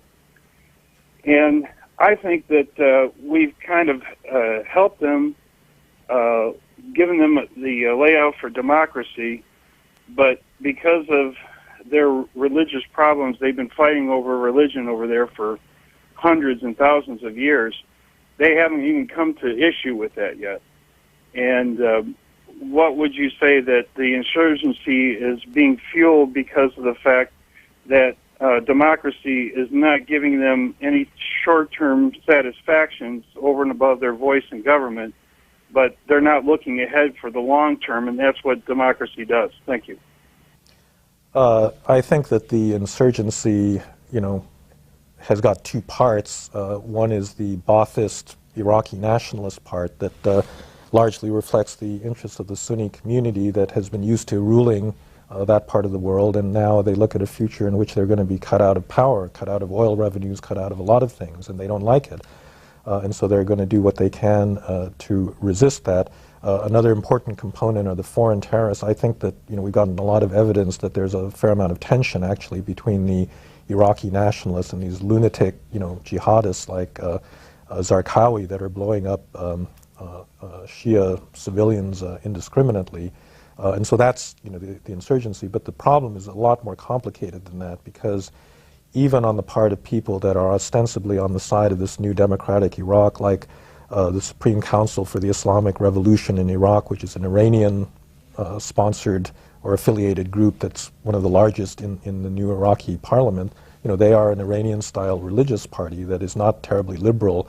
The kind of rule that they have imposed in Basra and the areas to the south is not one that we're particularly comfortable with in terms of women's rights and freedom of speech and this sort of thing. You've got this guy Muqtada Sadr that is also clearly not a Democrat, is just biding his time, I think, until he makes his own bid for power. And so it's really a very multi-dimensional problem. Even if you defeated the insurgency, you've got this big problem of getting these different ethnic groups to actually come to some kind of a power-sharing arrangement. That's something that our ambassador Zalmay Khalilzad has been in the thick of, and it's extraordinarily difficult task ahead. This emailer asked the question, in light of your split with the current neoconservative policy, specifically regarding the war in Iraq, I am curious as to why you would be active on the steering committee of Scooter Libby's defense fund, Mr. Libby having gotten himself in trouble as a prominent proponent and facilitator of the war. Yeah, well, very simple answer. I mean, Scooter is one of my oldest friends, and joining his defense committee is no statement, one way or the other. It's not a political statement. It's a statement of personal loyalty to him. In fact, I met him first when we were both on Paul Wolfowitz's policy planning staff in the early 1980s, and I think he deserves a fair trial just the way any other American does. And like many other people that are accused by special prosecutors, the government has lots of resources. It's going to cost him several $1 million that he doesn't have to defend himself. And so I just thought that as a friend, I ought to do this. But are you keeping in touch with him during this time? Sure, sure. What's his mood? Under the circumstances, I think he's holding up, relatively well, but it's a tough situation to be in. Next, Albany, New York. Hi. Hello. You're on the air, sir. Go ahead. I'm wondering why, when the weapons of mass destruction was put on the table, and atomic weapons and whatnot, there were all white nations that got these weapons, and under the auspices of the United Nations, supposedly. And the minute that Pakistan and India and other non-white nations got these weapons, there started to be a big uproar about it. Mr. Fukuyama. Well, I don't think the racial nature of the countries having the nuclear weapons was an issue. I mean, President Bush has just gotten back from this trip to India, in which we basically ratified their status as a nuclear weapons power, and in return for certain limitations on transfer of technology, we're willing to accept that. I think that the current non-proliferation regime emerged in the late 1960s because they just wanted to close the door on this, try to close the door on this particular barn. And at that point, the nuclear weapons powers that existed happened to be, European, because they're the ones that were the most developed and had the resources and the technology and so forth. But I think it's not, and I think going down, the future. I mean, it's going to be a really serious problem to, the horse has already left the barn in so many of these cases. It is not the racial identity of the country involved. It is really the question of the responsibility of the regime. I think one of the reasons the Bush administration felt that it was okay in India's case is that it is a democracy, it is stable, it is not likely to slip nuclear weapons to terrorists and other sorts of things. They didn't offer Pakistan the same deal because I think they feel that Pakistan is really not where India is. So I think it's that kind of consideration that's really the most important now. Fort Wayne, Indiana, hello, go ahead. Thank you for taking my call. Sure. My question is starts with, in the year 2000, Iraq was starting to sell their oil in euros, and now we're starting to see Iran implementing an Iranian bourse here this month and trading all in euros. What are your thoughts with regard to our military intervention due to, I guess, defending the dollar versus the euro? I think that was a non-consideration. I think that there are plenty of other reasons. The defense of the dollar is entirely in the hands of big Asian countries like China and Japan, because if you look at who holds dollar reserves, it's those countries. And if China decides to shift from dollars to euros and all the seigniorage goes to the Europeans instead, that's going to have really big consequences. But it's all a question of the bilateral trade and investment struggles between the U.S. and China that will determine the outcome of that. I think Iraq is completely irrelevant. Glen Allen, Virginia. Hi, Dr. Fukuyama. My name is Bart Henry. I'm a medical doctor. You might wonder what's a medical doctor calling you for. Well, that's because I see myself just like engineers, doctors are not educated people. I've spent my life trying to educate myself by reading books like yours. I read a book in 1993, and there are three things I want to ask. First, I don't know what the thymotic principle is. Number two, I have seen a debate between you, Bernard Henri Levy, and Bill Kristol. Right. Over the past month. I've seen it 3 times. And I want to ask you, why is it that Bernard Henri Levy, whose book I just bought yesterday, had such a low opinion of William Kristol, almost to a point of being contemptuous? And number 3, my view of your book, The End of History and the Last Man, is that this is something that's going to take decades, maybe even centuries, as opposed to something happening within a few days or a few years. So I'm sort of puzzled why Charles Krauthammer, who himself is a psychiatrist, would see that as though some would think your title has failed when it's just the book was just written a decade ago, 2 decades ago. I see this to be an evolutionary process that may take 50, 100 years, or 150 years. Well, thank you very much. I appreciate that last one. Of course, if we're not going to be able to verify the truth of my assertion for another 100 years, I'm pretty safe. But you're right that this is a long-term.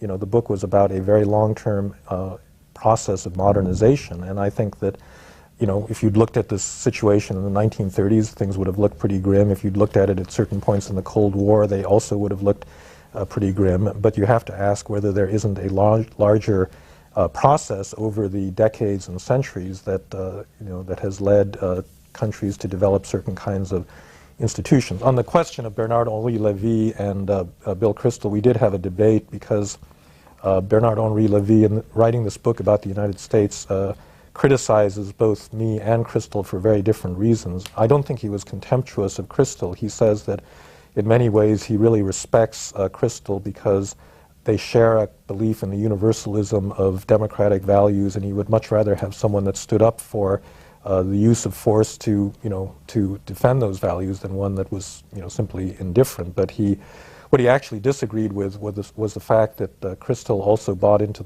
the socially conservative agenda of the Republican Party, and in his view this was a bargain with the devil that he was making, supporting the death penalty and opposing abortion and the like. I think the truth of the matter is a little bit more complicated, because I think Bill Kristol actually does support a lot of those. It's not just a trade-off, but it's also the case. I don't think it's illegitimate for people to make these kinds of trade-offs in terms of policy advocacy. Obviously, you do have to maintain a certain integrity in the kinds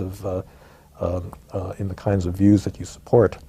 The book I think that the caller's talking about is American Vertigo. Yes. But he also has this new book out on, Bernard-Henri Lévy has a new book out on Tocqueville. You have talked about Tocqueville. It's the same book. It is the Yes. same book? Mm-hmm. And what did you think of it? Actually, in my new magazine, The American Interest, we've got a long dialogue on that. I think that it's a very interesting book. He was commissioned by the editors of the Atlantic Monthly to go back and retrace Tocqueville was an aristocratic Frenchman. He came to study the prison system in the United States. He stayed for 9 months and wrote one of the most enduringly important books about the United States. And he did that, I think, because he was not an American. He had a certain distance on American democracy. And so Bernard-Henri Lévy was asked to do something similar. I disagree with a lot of his judgments, beginning with Las Vegas. He really hates Las Vegas, and I actually like Las Vegas in a lot of ways. But I think a lot of the reviewers have missed the more serious parts of the book, which are towards the end, in which he talks about the general intellectual and moral character of the United States, the degree of polarization that he observed between, red and blue America. And that's something I think that is worth pondering. Aurora, Illinois. Hi. Hi, Dr. Fukuyama. I have enjoyed your articles and your books. It saddens me to listen to some of these comments over the air about the conspiracy theories. I'm glad you deal with it straightforward. I wonder how your students act in class, if there are any who are like that also. But my question to you is about Iran. We've come up with a brick wall against Iran. We can't deal with them. Europe can't deal with them for all its good intentions. What do we do now? Do we let Israel? Do we let Israel do the dirty work, or do we support Israel, or what happens now? Because they're going to go nuclear, and they're crazy. They are nuts. So, what's your opinion? Yeah, just a footnote on my students. My students are great. I mean. I really must say that I don't get those kinds of off-the-wall comments, but they're really serious, and I really think they're a terrific bunch of people. On Iran, I don't think Israel is going to be able to militarily take care. I mean, the American Air Force is in a much better position to do this, and I don't think we've got any military options there. I think basically any way of attacking Iran short of actually occupying the country and forcing a change in regime is not going to work. It's going to make the problem worse. And as the Iraq case demonstrated, we're not that good at occupying countries and changing the regime. And so I think the military options are very limited.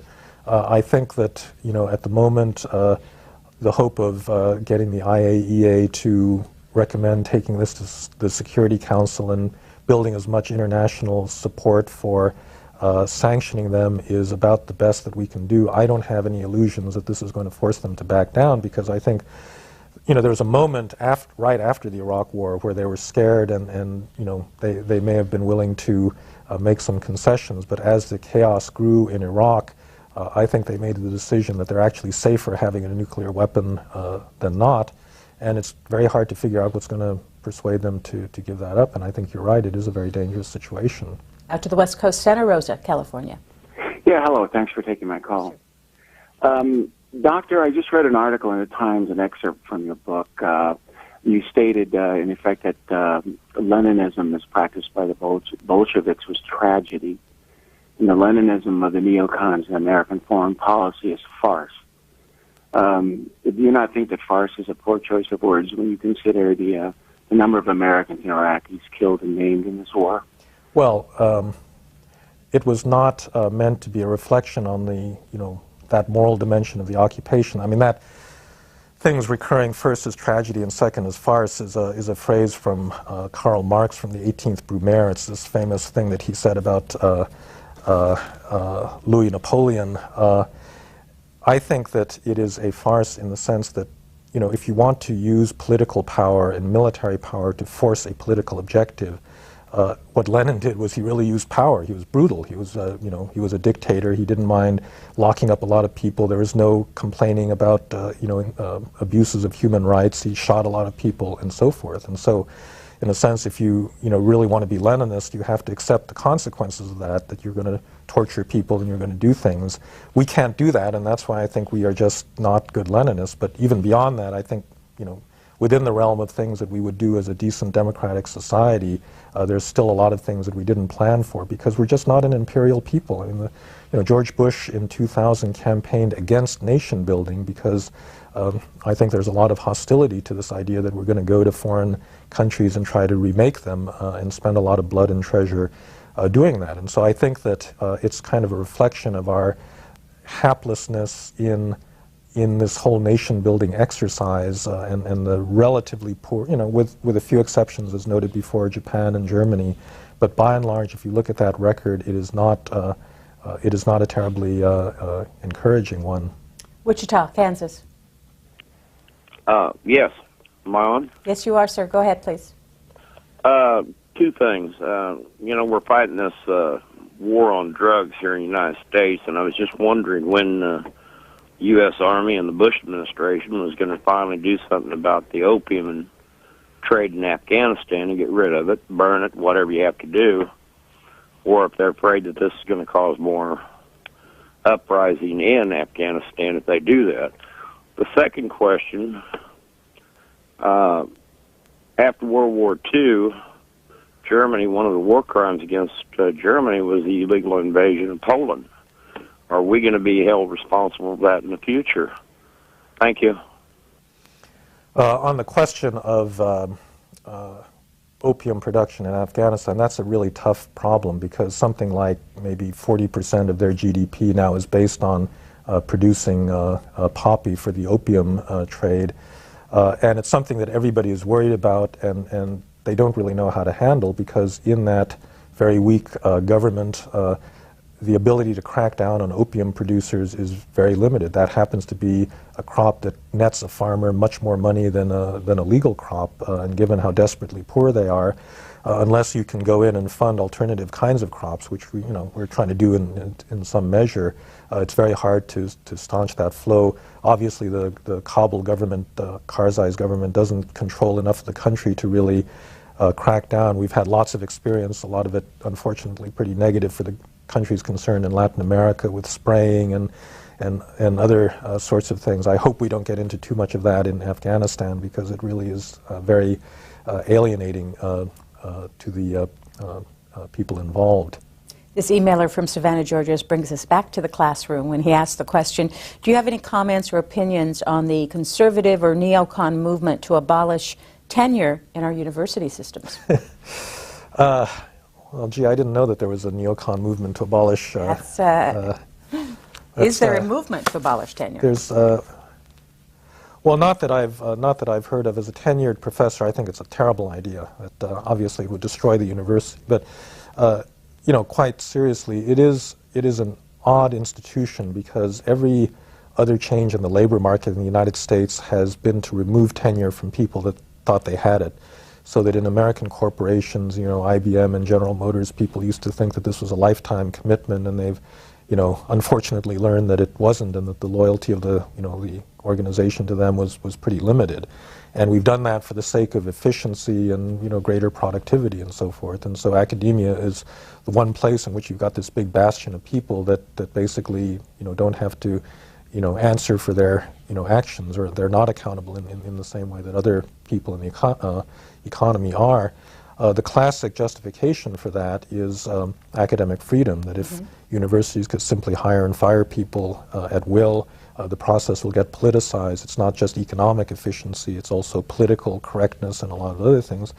I think that that's probably something that is, we ought to worry about that, because you see pressures on, by state legislatures. You get some professor that mouths off about something, and immediately, if it's a state university, people say, well, why are we hiring, this person to say all this awful stuff? And I think there's a basic principle of academic freedom that is protected by the institution of tenure.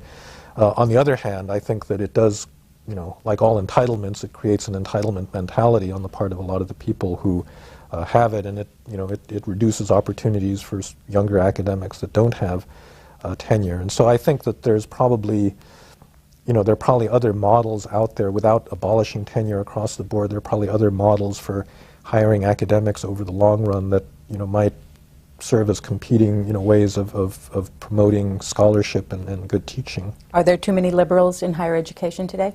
Well, it's a common accusation. I think, professors do tend to be liberal overall, and so there's no question that, in the academy there is that bias, but there are important, pockets of different types of thinking, and I think, most universities are sufficiently diverse that it's hard to characterize, faculty of Harvard University as being, particularly one way or the other. More of your phone calls in about 10 minutes, but first we're going to show you where Mr. Fukuyama lives, which is in McLean, Virginia, and a little bit about what he does when he's not writing books and teaching a class. We'll be right back.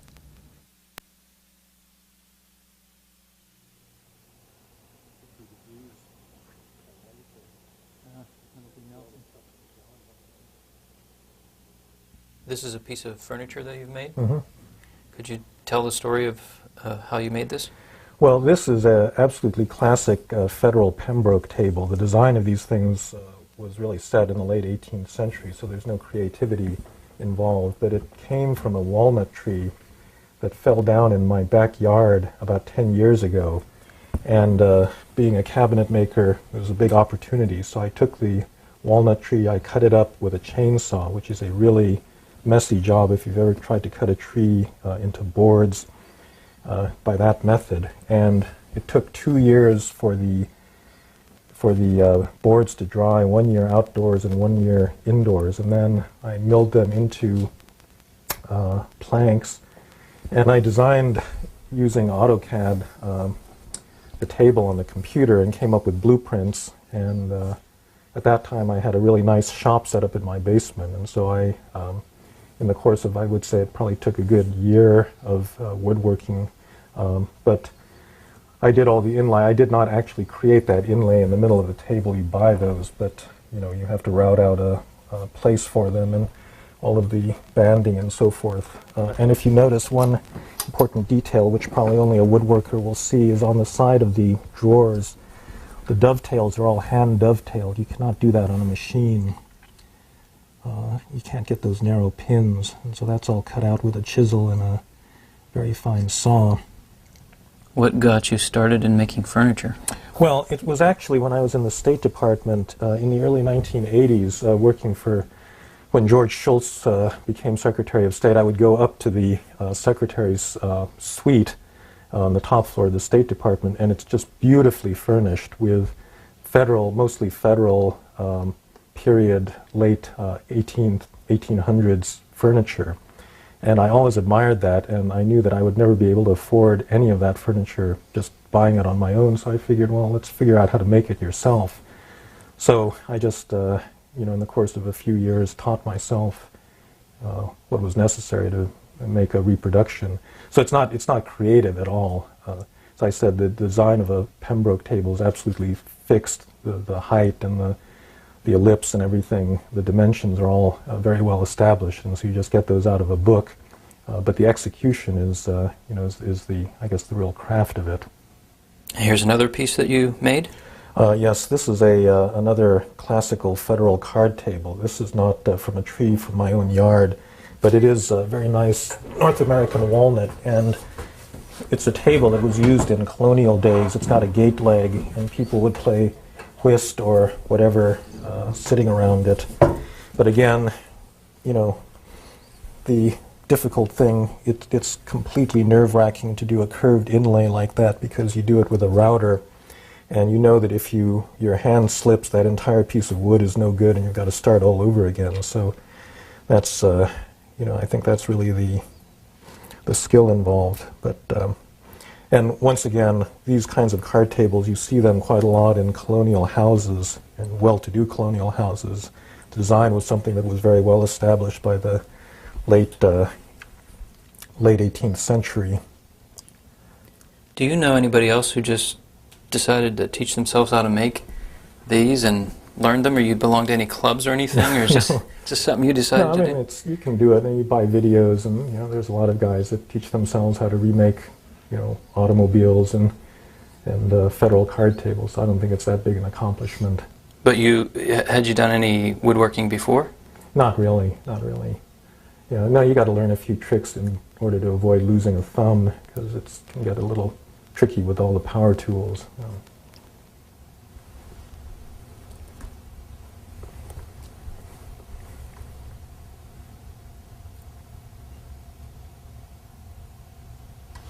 Okay. So you're also interested in photography? Well, that's actually been a much more long-standing hobby of mine that I started when I was a kid, and I gave it up for about maybe 15, 20 years, but then the digital age hit, and I've been doing it now, I think, for about 10. I travel a lot, so I always take a camera wherever I go, but I got interested in, you know, being able to control lighting and doing more studio-type work, and so I've now gotten set up. I have this annual ritual with my kids. I do a portrait of them every New Year's so that we have a very clear record of what they look like at yearly intervals. And one of these days I would like to take pictures of all of my friends because I know some pretty interesting people and get them to pose, you know, like Avedon in front of my camera. But unfortunately, I've been a little too busy to do that. Is this where you do your portrait work right here? Yeah, it's just a basement, but I can set it up with all of my lights to do portraits. What kind of camera is this? I love this camera. It is a Mamiya RZ67. It's a medium format. It produces a big 6 by 7 centimeter negative. It's bigger than a Hasselblad, and it just produces the most beautiful high-resolution pictures that I then scan into the computer. It produces about a 500 megabyte scan when you're done with it, and I've taken this all the way to Australia. It's not an easy camera to use, but it's incredibly flexible, and it produces really beautiful pictures. How long have you been using this camera? I think I've had it about 4 years now. I've also got another medium format Mamiya that is a little bit lighter than that I use for travel photography, but and then I've got a collection of Nikons and other things. I'm afraid the digital revolution is finally going to make these cameras obsolete because the resolution that you can get now on a pro digital SLR is getting up to this level. But I'm going to be very sad because the films that they make for medium format cameras are just beautiful. Just at the moment that they've perfected it, all of that's going to end. How does the processing work? You just get a negative and then you manipulate the digital? Yeah, I scan it. I've got a medium format scanner, and so I scan either a slide or a negative into my computer, and then it's all Photoshopped from there. I used to have a wet darkroom when I was a kid, and I did black and white. In fact, I even did color darkroom work for a while, but the computer makes that so much easier these days. It's kind of, you feel kind of bad, all these skills that people develop to, you know, darkroom skills like Ansel Adams. There's one print that Ansel Adams printed repeatedly, and it took him 25 years to finally get the print that he felt happy with. And unfortunately, you know, it's easier. All of that effort and you know, that craftsmanship is you lose when you move to computers and digital. What is it about the woodworking and then the craftsmanship of the photography Why are you attracted to those things? Well, okay, the woodworking, I know exactly why. I mean, I am an intellectual, right? I write books. I do all of this stuff that yields no tangible product. And so what I really loved about woodworking is, okay, you make a table or you make a chair. I made beds for all of my kids, and my kids, grew up sleeping on beds that I made. And that's very satisfying because you can say, well, what do you do? What did you do with your life? Well, you produce this table that you can now eat at or sit at or whatnot. The photography is a little bit different. I'm not an artistic person at heart. I'm more analytical, and so I never think of myself as being, particularly creative. And what I like about photography is actually the realism of it, that someone actually saw what you're seeing in the photograph. That's what's threatened by Photoshop, because of course now you can get all these pictures that aren't really what people actually saw. But all these great photographers like Robert Capa, you look at his pictures and you say, my God, I can't believe that someone actually witnessed all of these different things, the Spanish Civil War and the liberation of Paris and the Chinese Revolution in the way that he saw them.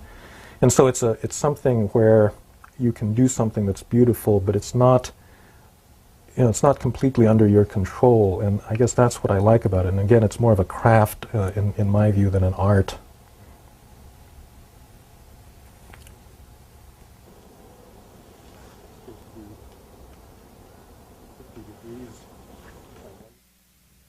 And a final hour with Francis Fukuyama. Back to your book that's just coming out now, America at the Crossroads, Democracy, Power, and the Neoconservative Legacy.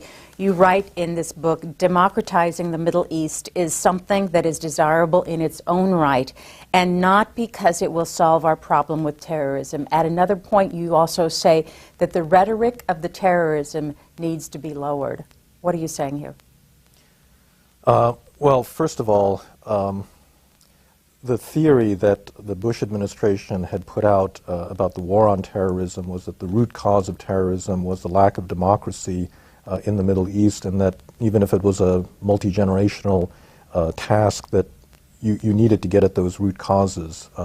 And I think, if that's true, it's completely irrelevant to our current problem, because the terrorism is now, and you've got to do something to mitigate it. I actually think that modernization is something that promotes terrorism, because if you look at a lot of the terrorists, Mohammed Atta, the ringleader of September 11th, Mohammed Bouyeri, who was the murderer of Theo van Gogh, this Dutch filmmaker, the London July 7th bombers, all of these people were people that were radicalized in Western Europe. They lived in a modern democratic society, and yet they found that life very alienating. And so I think that actually a lot of the terrorism is driven by what's actually a fairly familiar kind of alienation from modernization. In earlier generations, it produced anarchists or Bolsheviks or fascists or members of the Baader-Meinhof gang. And today, for various conjunction of historical reasons, it's producing radical Islamists. And actually, I think that it's the intrusion of the modern world into the Middle East and especially these Muslim communities in Europe that is actually breeding terrorism, so that in the short run, democracy and modernization are likely to make our problem worse. You discuss the problem specifically of Europe in your book. What does Europe need to do, and how can the United States give it a little push in the right direction? Well, given how bad our relationship is, I'm not sure that a push from us is going to, I mean, they'll run in whatever the opposite direction is, like Brer Rabbit. But I think that, there is a real difference, that Europeans have a kind of blood and soil understanding of ethnicity. In Germany, for example, to become a German citizen, you really had to be an ethnic German. You had to have a German mother up until 2000. They didn't change that citizenship law up until then. And so a second or third generation Turk who could speak no Turkish, spoke absolutely fluent German, could not become a German citizen, whereas an ethnic German coming from Russia that spoke not a word of German could get naturalized right away. And so, I think that there was a sense of who belongs to their community that was much more exclusive in a way than for the United States, where a first-generation Korean or Guatemalan can proudly say, they take the oath of naturalization, they say, I'm an American, and people don't laugh at them. And I think that that's really, in a way, the saving grace of the United States, because I think the reality, I mean, there's going to be immigration, whether people like it or not. It's just too easy to move around, and countries are way too interconnected, and the idea you can close off borders in the long run, particularly given declining populations, is not realistic. And so who's going to win that race? It's going to be the society that can integrate people from different cultures, not in this old kind of multiculturalism where you let people just do whatever they want in their own cultural communities, but integrate them into a genuine political community. Albany, New York, go ahead. Hi. Number one, I'd like to congratulate you on your furniture work. It's breathtaking, beautiful. Thank you. I have just a couple questions. One is about Scooter Libby. I mean, I admire your loyalty and compassion, and you say maybe he's not really guilty or whatever, but where was the compassion for Bill Clinton? Was he ever found guilty of what was it, Whitewater? Not really. And then about our dealings with the Mideast. What about our torture of people in Abu Ghraib? Guantanamo, I read in the paper today where now they've released all these names, and the way they've been treated is just, it's not American. Well, I was never a friend of Bill Clinton. He never asked me to join his defense committee or anything like that. If he had, maybe I would have considered that as well. I think in retrospect, what he did seems, not nearly as consequential as things that have happened after.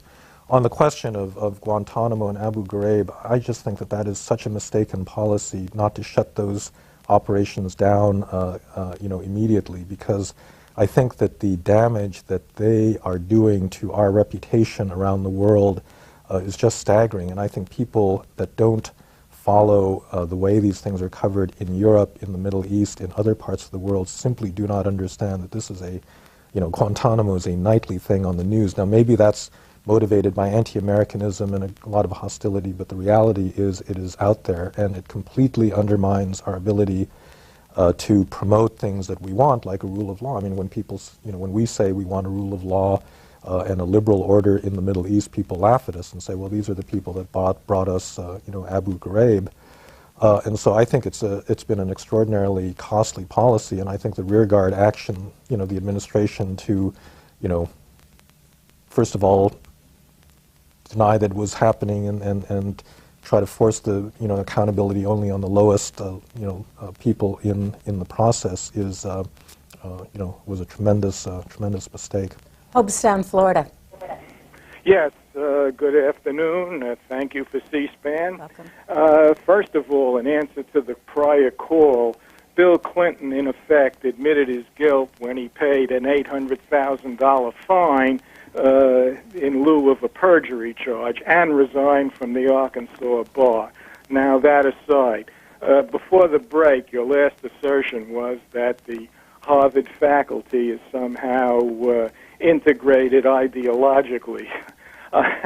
When was the last time, other than Professor Mansfield, who was on book notes and admitted that he was the only member of the Harvard faculty of government who was conservative, when was the last time you ever heard anything conservative out of the Harvard faculty?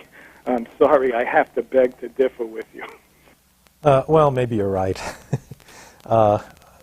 Professor Mansfield was a professor of mine, and Harvey Mansfield. Harvey Mansfield, mm-hmm. Right, and I have a great deal of respect for him, and he's been a lonely and courageous voice, but he's not the only one. I mean, in many respects, a lot of economists are pretty tough-minded about things like the welfare state and a lot of things that other liberals take as self-evident truths. And you have law and economics departments. You have a lot of pockets of rather different kinds of views about things. I think that's part of what got Larry Summers into trouble, because hard-headed economists don't think the way that a lot of the rest of the liberal establishment does. They're very empirical, and in a lot of ways they're willing to say things that don't seem politically correct. So if you want to say in general it's a pretty liberal place, you're probably right.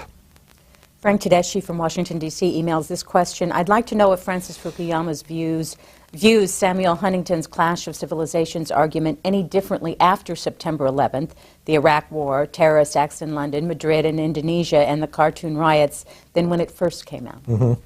Well, Samuel Huntington was a teacher of mine at Harvard. He continues to be a respected, friend. And, we've had a lot of discussions of this. I mean, I think that...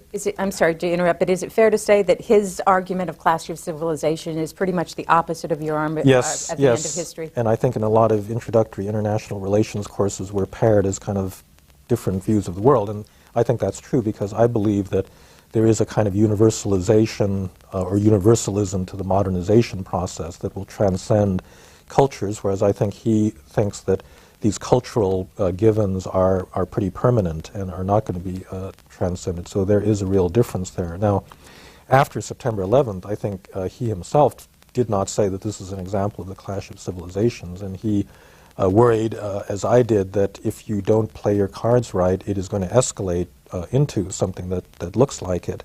And I'm afraid that that's what's happened in the last 4 years, since those attacks, is that as a result of the counter-response and kind of an increasing rhetoric on both sides, it now is increasingly seen as a civilizational kind of fight.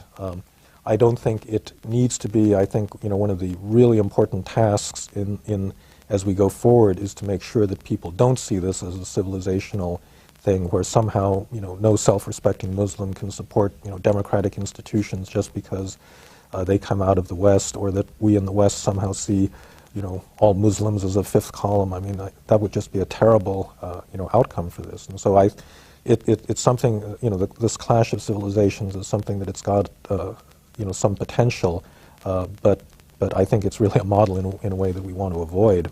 Waterford, Michigan, hi. Hello. You're on the air. Go ahead, please. Yes, thank you. Thank you for C-SPAN, and thank you also for Mr. Fukuyama. One of the things that I am wondering is we have maybe a very good way of connecting with the rulers of the various countries in the Middle East. I have only had a chance to be in Jordan and Israel, not any of the other countries, but I wondered, when I was there, it seemed as if I got a distinct impression from the man on the street that they don't like us, and so it's fine if we can persuade the ruling people for democracy, but how do we get to the people on the street? Well, that's a very good question. I mean, in a way, the reason that we've continued to support authoritarian rulers in the region is that we're afraid of the man on the street, because the man on the street is going to vote for Hamas or for the Muslim Brotherhood or for another intolerant Islamist organization. In the early 90s, we supported the Algerian military in cracking down after the Islamic Salvation Front won an election, and we regarded them as a very illiberal group, even though they'd won an election, just as Hitler won an election in 1933. And so that's really the policy question that's in front of us right now is, are we undermining our own position by pressing for Middle Eastern democracy and for early elections? And I think that's something we're going to have to debate. I mean, my own view is that you do need a lot of other institutions in place before you can have a real democracy. It's, the democracy part is only part. You need the rule of law and you need these other things. And so it is predictable that early elections are going to lead to these kinds of results. I think, however, that it's very difficult to base a policy, and here I agree with Condi Rice, it's very difficult to base a policy on, for example, supporting a highly corrupt Fatah in the Palestinian Authority whose legitimacy is being constantly attacked by Hamas, and you're just hoping that these corrupt old guys can hang on long enough to sign a peace treaty, and that's not a durable basis for anything. And so I think part of what's going to happen over the next few years is that these groups are going to enter the political process, and we can only hope that the actual experience of being in power will lead to greater moderation and ends, but that's not guaranteed. Baltimore, hi.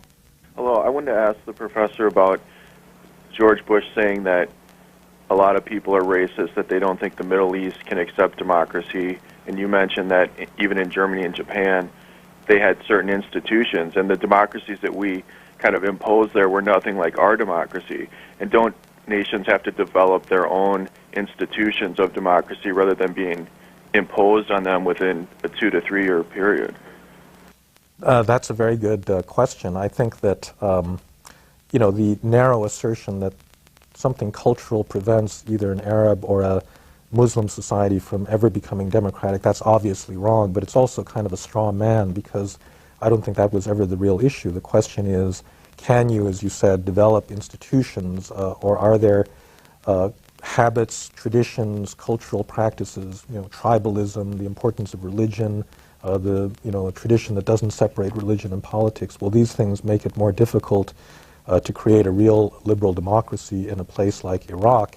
And if you had posed that question before the war, I think you would have, said, well, it's going to be tough. It's not to say that Iraq couldn't get there over time, but it is really going to be tough to make anything like a quick transition to democracy. And that, I think, would have been a perfectly reasonable question to raise. When did you write The Great Disruption, and what is its thesis? The Great Disruption, I gave a series of lectures at Oxford in the late 90s, and I think that book was published in 1999. And it was really about the things that were going on not just in the United States, but in all industrialized countries, where you'd had this 2-generation-long decline of social order. You can simply see that in terms of crime rates, in terms of family breakdown, in terms of, and it came in a way out of my concerns in trust about social capital, that Robert Putnam had written a book called Bowling Alone, in which he documented extensively the declining levels of trust in the United States. And so the Great Disruption was really an effort to understand, I guess a nutshell way of understanding is, why did the 60s happen? Why did all of this stuff start breaking loose at that particular moment in time? And I think, my answer was that it is, conservatives said, well, it's just the loss of values. We used to have good, strong religious values back in the old days, and now they're gone. And I argued that it really was the result of our transition into a post-industrial society. So that, for example, feminism and the idea that women should be in the workplace was not an idea that was just pulled out of the air. I mean, in fact, in a post-industrial society, women often can do jobs better than men can do, and so it's not, it's driven in a way by the development of modern capitalism that this transition should occur. And people that at the same time celebrate market capitalism but complain about social consequences don't understand that they're looking at two sides of a, one phenomenon. Atlanta, Georgia. Hi, go ahead, please. Oh, thank you. Dr. Fukuyama, it's an honor to speak to you. I've been working on my PhD here in Atlanta in international relations, and I wish your book would get in the bookstores here. I'm going to have to go online and get it because it's not arrived at any of the major stores yet. One insightful remark you made in the New York Times magazine a couple of weeks ago was about the neoconservative take on social engineering. They were totally against as far as their doctrine goes. And then along comes the Bush administration putting forth this idea of social engineering democracy in the Middle East. And I thought that was very insightful. I've been writing from a social constructivist point of view on this war, and for the benefit of people in the audience, that's studying the role of ideas and how ideas support political action. And, people like John Mersheimer, big realists, have come out opposing this war. Can you give me a couple of points where you think the realist argument would go against the invasion of Iraq? Oh, I think actually a lot of the academic realists were against this war. I mean, Mersheimer was just one of the most vocal ones, and precisely for that reason that realists, first of all, don't care that much about the internal character of a regime. They, as long as someone doesn't bother you, it's fine to leave them in place. And I think the title realism involves a certain kind of realism about the world.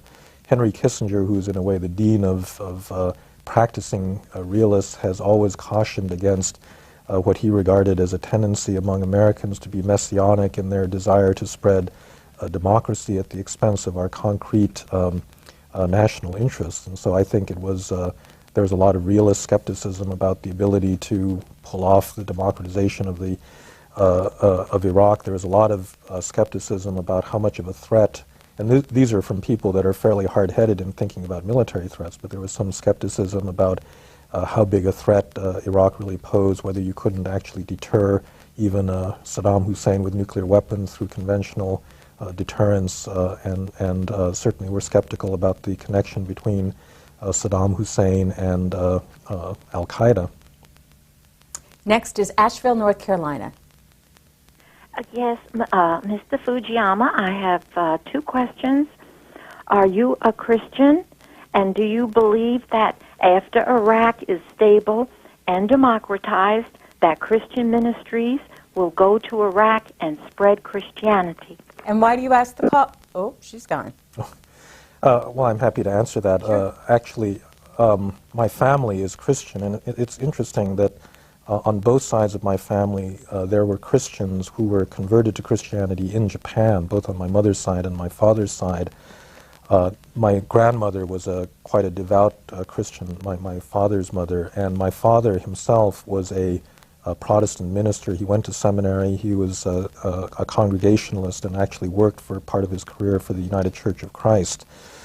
So I grew up in that kind of a household. Those of you that know the United Church of Christ, it's a pretty liberal church, and so it's not they're not at all doctrinally close to the evangelicals, and so it was a pretty liberal household. My father was always much more liberal than I was in his political views, and could never understand what went wrong with his son. Once I got to college, I would say that I'm certainly not a practicing Christian at the moment. On the question of whether Christianity will spread, unfortunately, I think it is the case that Christianity is on the run. There are a lot of Assyrian Christians, that are leaving Iraq as we speak because, the level of intolerance in that country has really gone up dramatically. It's not just the Shiite religious parties, it's also the Kurds in the north where a lot of those communities are that they're worried about. And so I think the ability of Christian missionaries to proselytize there is going to be seen as a direct assault on Islam for the time being. Richmond, Virginia. Yes, I noticed that the neocons always invoke Edmund Burke as their philosophical father. Isn't the debate today the same as it was during the French Revolution? The reactionary forces of Edmund Burke, the Roman Catholic Church, etc., versus the egalitarian Robespierre and his followers. And if you take Burke to his logical conclusion, don't you get Fichte and the bifurcated authoritarianism of Hegelianism? Thank you. No, Burke's legacy is really complicated. I mean, Burke opposed the French Revolution because he didn't like abstract ideas entering into practical politics. He believed that justice and good results came through the incremental common law process of societies making small adjustments as they dealt with reality. And what he hated about the French Revolution was this idea that you start with an ideology about a perfectly just society and then, go ahead and try to construct it. And so I think actually that a Burkean approach to the Middle East might have been a little bit more cautious in terms of the social engineering results that you thought you could achieve. The Book TV bus continues its way across the country, and here's another question that came for Mr. Fukuyama. My name is Larry Caldwell from Macon, Georgia. My question for the author is, would the climate of Iraq be improved any? Would things be better? Would there be less violence and hatred if that country were regionalized? And by that I mean in some circles, some academic circles, there's talk that it might make things better over there if we had one region controlled by the Shiites and one by the Sunnis and so forth. Would that help improve the political and the stability of that country? Fukuyama. That's a good question, and a lot of people have suggested that since Iraq was cobbled together by the British out of these three very different ethnic groups or sects, religious sects, that it might do better as separate countries. People have to understand, though, that that's going to be an enormously bloody and costly process. I mean, basically, ethnic cleansing, that's what ethnic cleansing is all about. You get communities like the ones in Bosnia or other parts of the Balkans that are living in neighborhoods next to each other, and then all of a sudden they have to sort themselves out into separate political communities, and there's a lot of violence and killing in order to get them to separate. And unfortunately, that is really what's going on in Iraq right now. There's a lot of displacement, internal displacement of Shias and Sunnis that used to live in mixed neighborhoods that are now going into ethnically homogeneous ones. Partition in India, Greece and Turkey after World War I. I mean, we've got a lot of unfortunate examples of when countries separate along ethnic lines.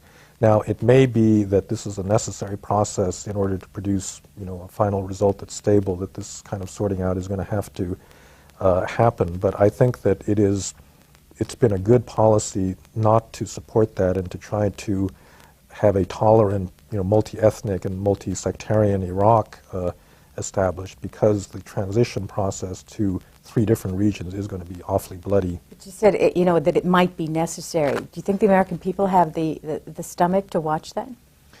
Well, if it really starts happening, it's not going to be a question of our stomach of watching it. I don't think we're going to be able to prevent it if a real civil war gets going. But I absolutely support the current policy, which is to do everything you can to prevent that from happening, basically by cobbling together some kind of a coalition that represents all 3 parties. Nashville, Tennessee, go ahead. Yes, I'd like to ask you about 2 European authors, Jean Ravel and Lisette Kolakowski. Of course, they wrote from their own experience, but to their countrymen. They're translated, but you don't hear much about them in this country, and I would like to hear your comments on their thoughts, and should they be more widely exposed in this country? Thank you. Well, I believe that actually both of them have been translated. Ravel was a Frenchman that wrote a book about why democracies fail. I think he was actually wrong in his basic thesis. He wrote this in the 1980s, and it was about how the West really didn't have the staying power to win in the Cold War, and then lo and behold 1989 happens, and we actually do win. But he's also written, subsequent to that, other things that are fairly interesting. But I do believe that those are available. Leszek Kolakowski was a very great Polish philosopher who probably doesn't have a wider audience in the United States because he's basically speaking to other philosophers. So a lot of his work is fairly hard slog. The American Interest, you mentioned it earlier as the magazine that you and some of your colleagues started as you broke away from the national interest. I have a couple of the editions here in front of me. What can people find in here if they're interested? Well, I think that what we are trying to do in this magazine is try to avoid, first of all, the labels, neoconservative, realist, liberal internationalist.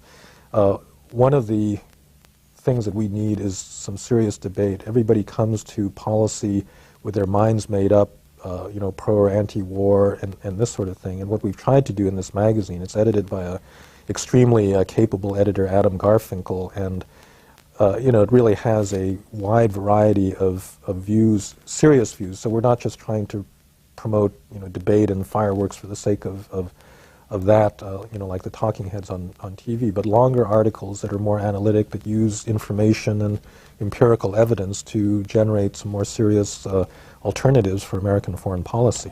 And you have a website also? Yes.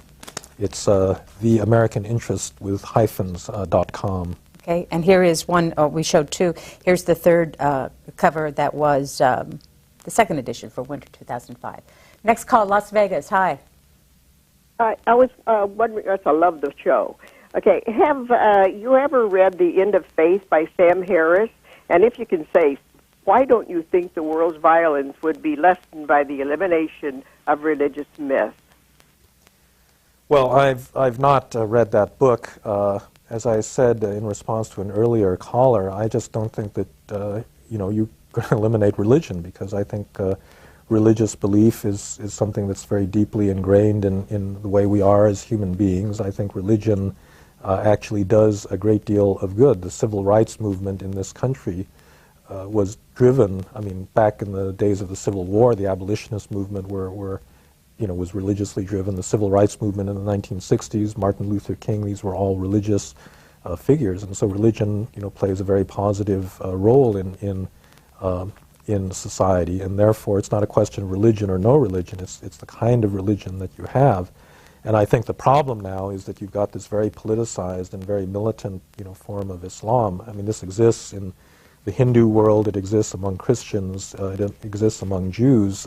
You can have particular interpretations that lead to fanaticism, in various guises. But the problem is not to get rid of religion. I think that it's a problem internal to religion. Cleveland, hi. Hello. You're on the air. Go ahead, please. I had a couple of questions. The first was, how does he think the idea of American exceptionalism is important to the neoconservative worldview, and his own thoughts on that? And the second was, I think there was a quote by Bertrand Russell which said that the problem with the world is that the intelligent are full of doubt and the stupid are cocksure.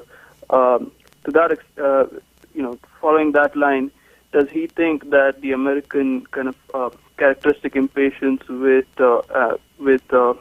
uncertainty or vagueness is one of the reasons that these movements arise every once in like 30 years?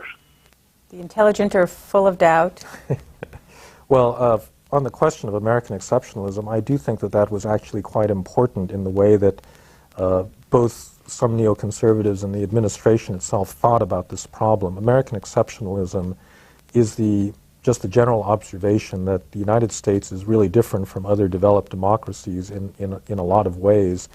And in terms of the way that Americans think about themselves, they tend to think that they are more virtuous. I mean, this was a republic, as I said earlier, that was born in virtue, in a kind of Republican democratic virtue that would be a light unto other nations. It came really out in the national security strategy of the first term of the Bush administration, where we asserted a right to intervene preemptively to deal with terrorist threats unilaterally if that was necessary, or with this thin fig leaf of coalitions of the willing. And if you think about it, that is an absolutely terrible principle if you generalized it among all great powers in the international system, so that if China or Russia or France announced such a doctrine that they were going to preemptively, overturn regimes in order to deal with their terrorists, and they all have genuine terrorism problems, the United States would be the first to say, well, who are you to assert this kind of right, and what kind of a world do you think we're going to live in if everyone is preempting against terrorist threats? We thought that we should be able to do this because we knew that we were a democratic country that observed human rights, that was not like earlier empires that were dictatorial and likely to abuse people, and therefore it was okay for us to do this. And I'll tell you, especially among people in Europe, this absolutely was unacceptable. I think that was one of the things that really generated some of the most heated response, that who do you Americans think you are to assert that you're so much more virtuous than and it's one thing if it's Syria or Libya saying something like this, but these were Brits and Dutch people and Italians that were saying, you're another democracy, but I don't trust you to be more virtuous on the European on the world stage than let's say another European democracy, and I think they've got a certain point there. As we have this conversation in early March of 2006, this book, Mr. Fukuyama's most recent book, America at the Crossroads, is on its way to bookstores across the country, and it was excerpted in the New York Times Magazine in mid-February.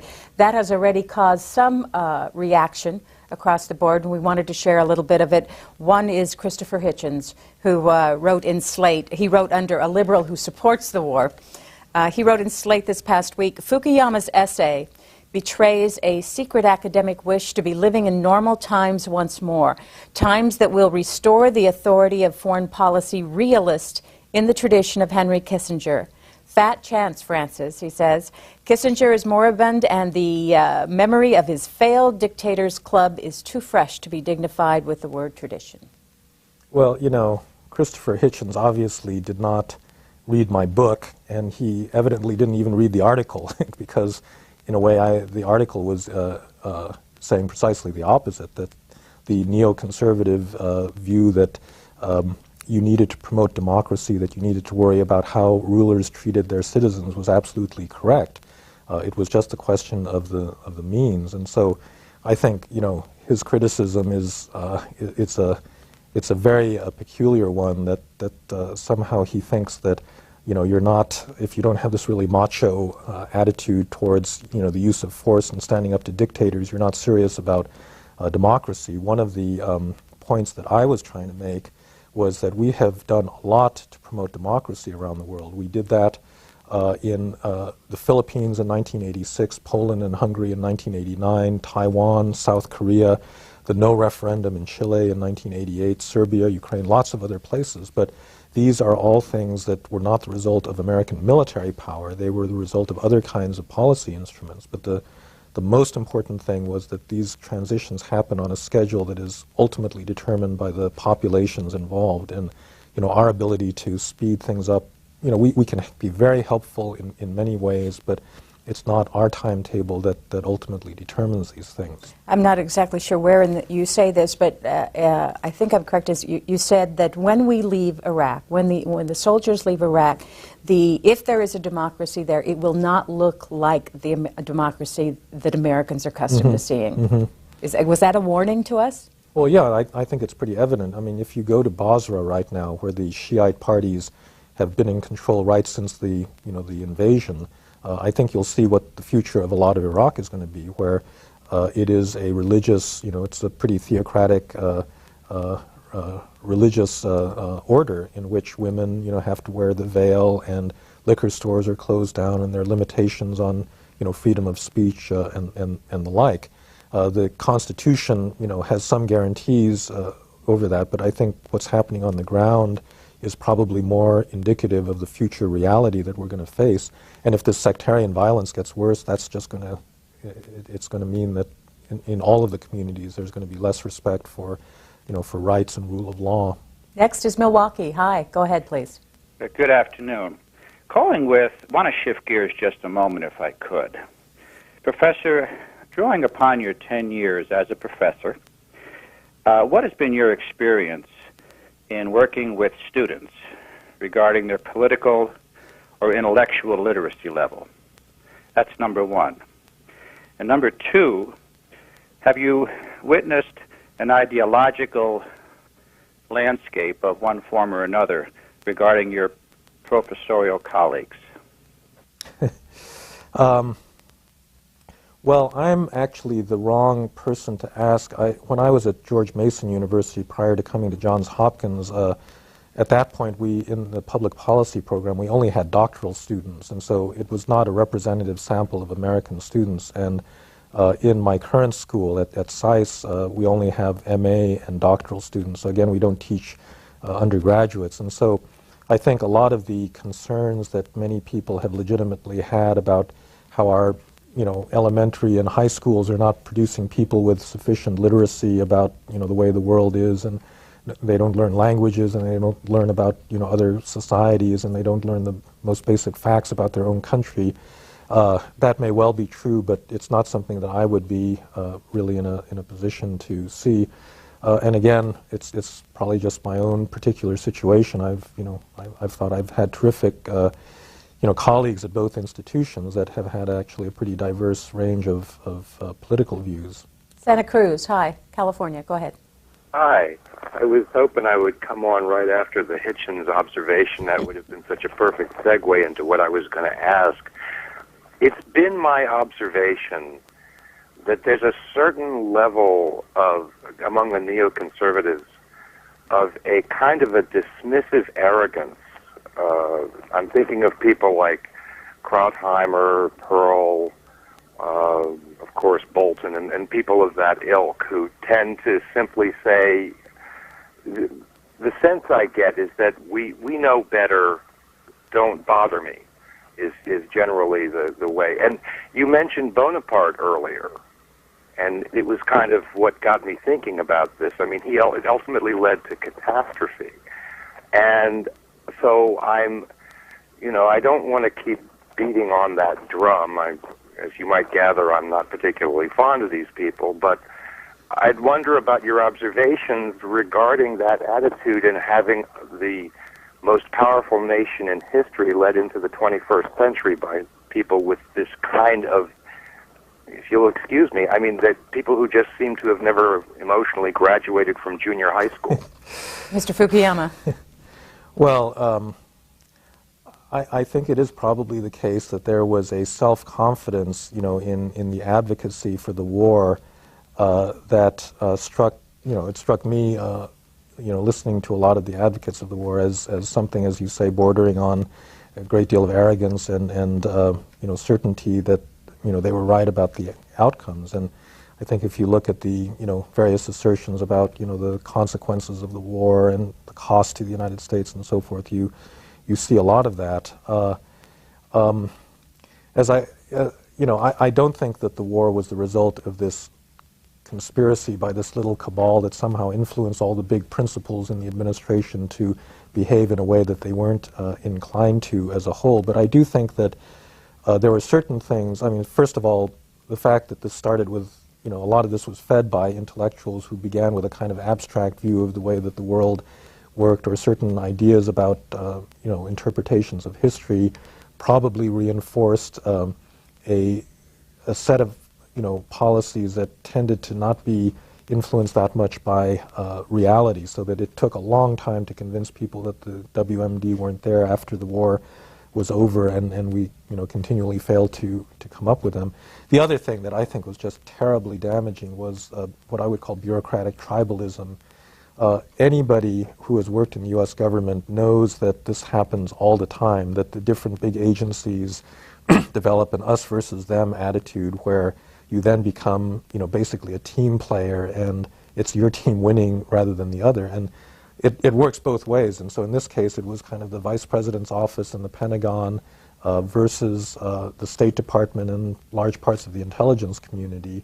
And, these groups just didn't want to give ground to one another. And I think, this fight over Ahmed Chalabi was just the most bitter manifestation of that. And it's crazy. It's crazy for people to behave that way, for this for the tribalism to be taken to the point that you shut out information simply because it's damaging to your team. I think one of the big mistakes in the Reconstruction was the Pentagon taking control of the whole Reconstruction effort and doing it with a team that actually didn't have prior experience with this kind of effort. And again, I think that was a result of this kind of tribal warfare. It worked the other way as well. I think the people in the state and intelligence community side didn't want to give any ground and didn't want to help in this effort either. And so it really works both ways.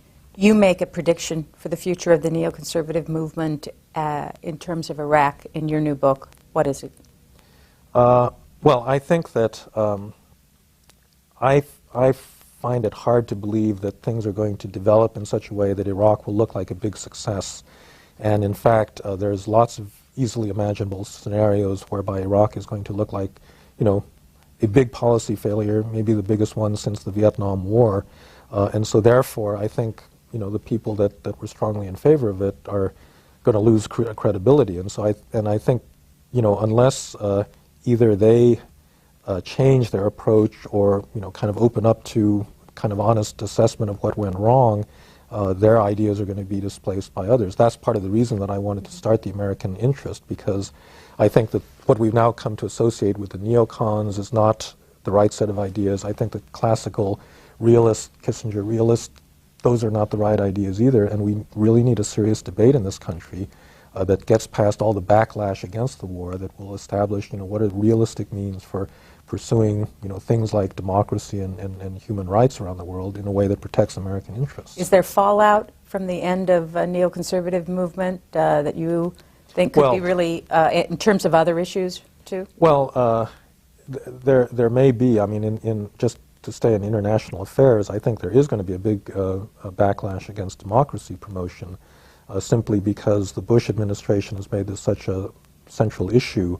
A lot of people, both on the left and the right, have been saying, United States, who is the United States to say that we, how other countries ought to be governed, and why are we in this business of doing this? And so I think there is a real risk that this will be the general conclusion that people will draw from the Iraq War. Next, Monterey. Hi. Yes, I have a question for Dr. Fukuyama about the possibility of weapons of mass destruction. Given the time it took to launch the invasion of Iraq by the U.S.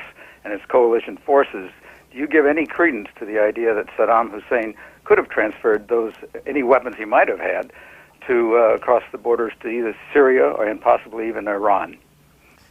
Well, one of the problems in the discussion of WMD was the failure to distinguish between chemical, biological, and nuclear. I think that it is possible that some weapons were transferred, but if you looked at Secretary Powell's February 6, 2003 speech to the Security Council, he was talking about 50 to 500,000 tons of chemical weapons being in the Iraqi stockpile, and it is inconceivable that you could have transferred anything, even the lower end of that range.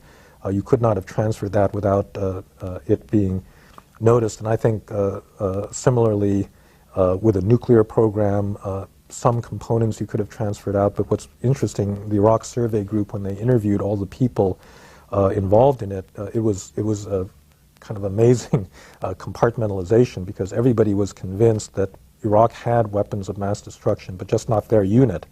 And it seemed to be this big shell game where, a lot of people in Iraq believed that these programs existed, but in fact they didn't. And it probably speaks to the completely dysfunctional nature of that dictatorship, that even Saddam believed that he had weapons that actually did not exist. Chicago, go ahead.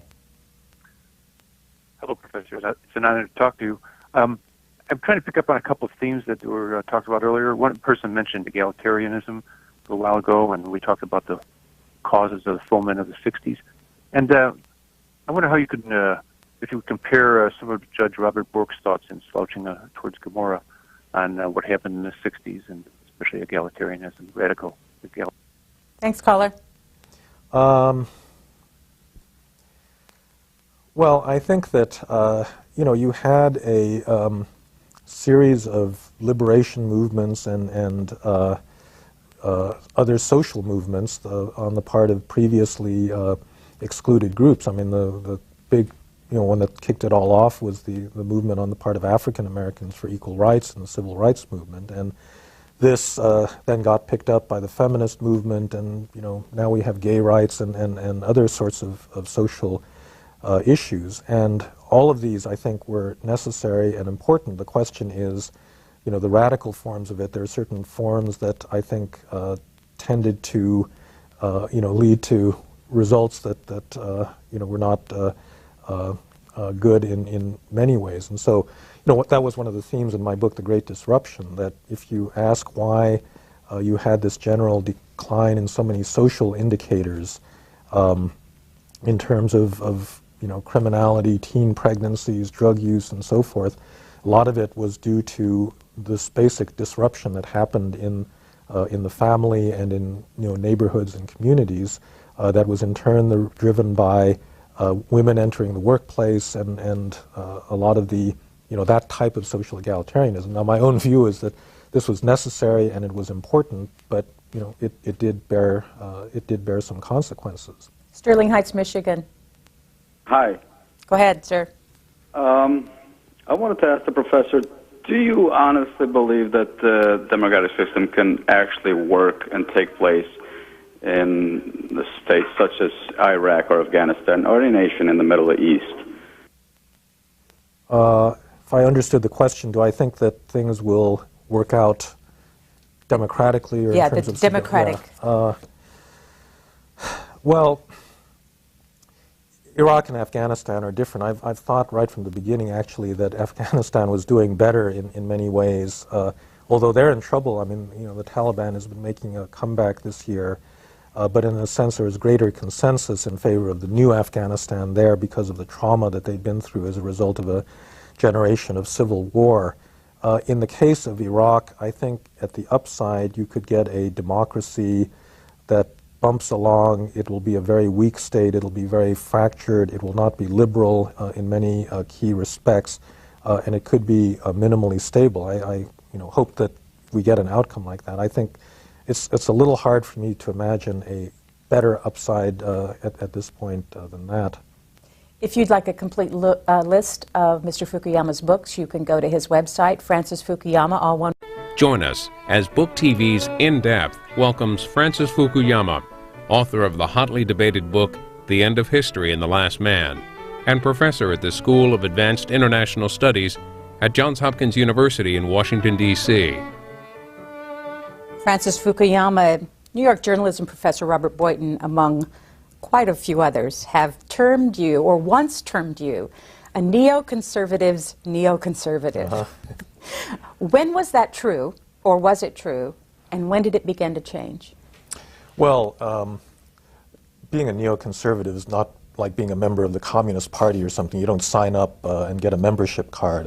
It's really, a very complex set of ideas. And so I would say that, for the last 25 years of my life, I've written for magazines like Commentary and The Public Interest and, dealt in that realm of ideas. This is a movement that goes back, 50 years, and a lot of it dealt with domestic policy. It didn't have anything to do with foreign policy at all.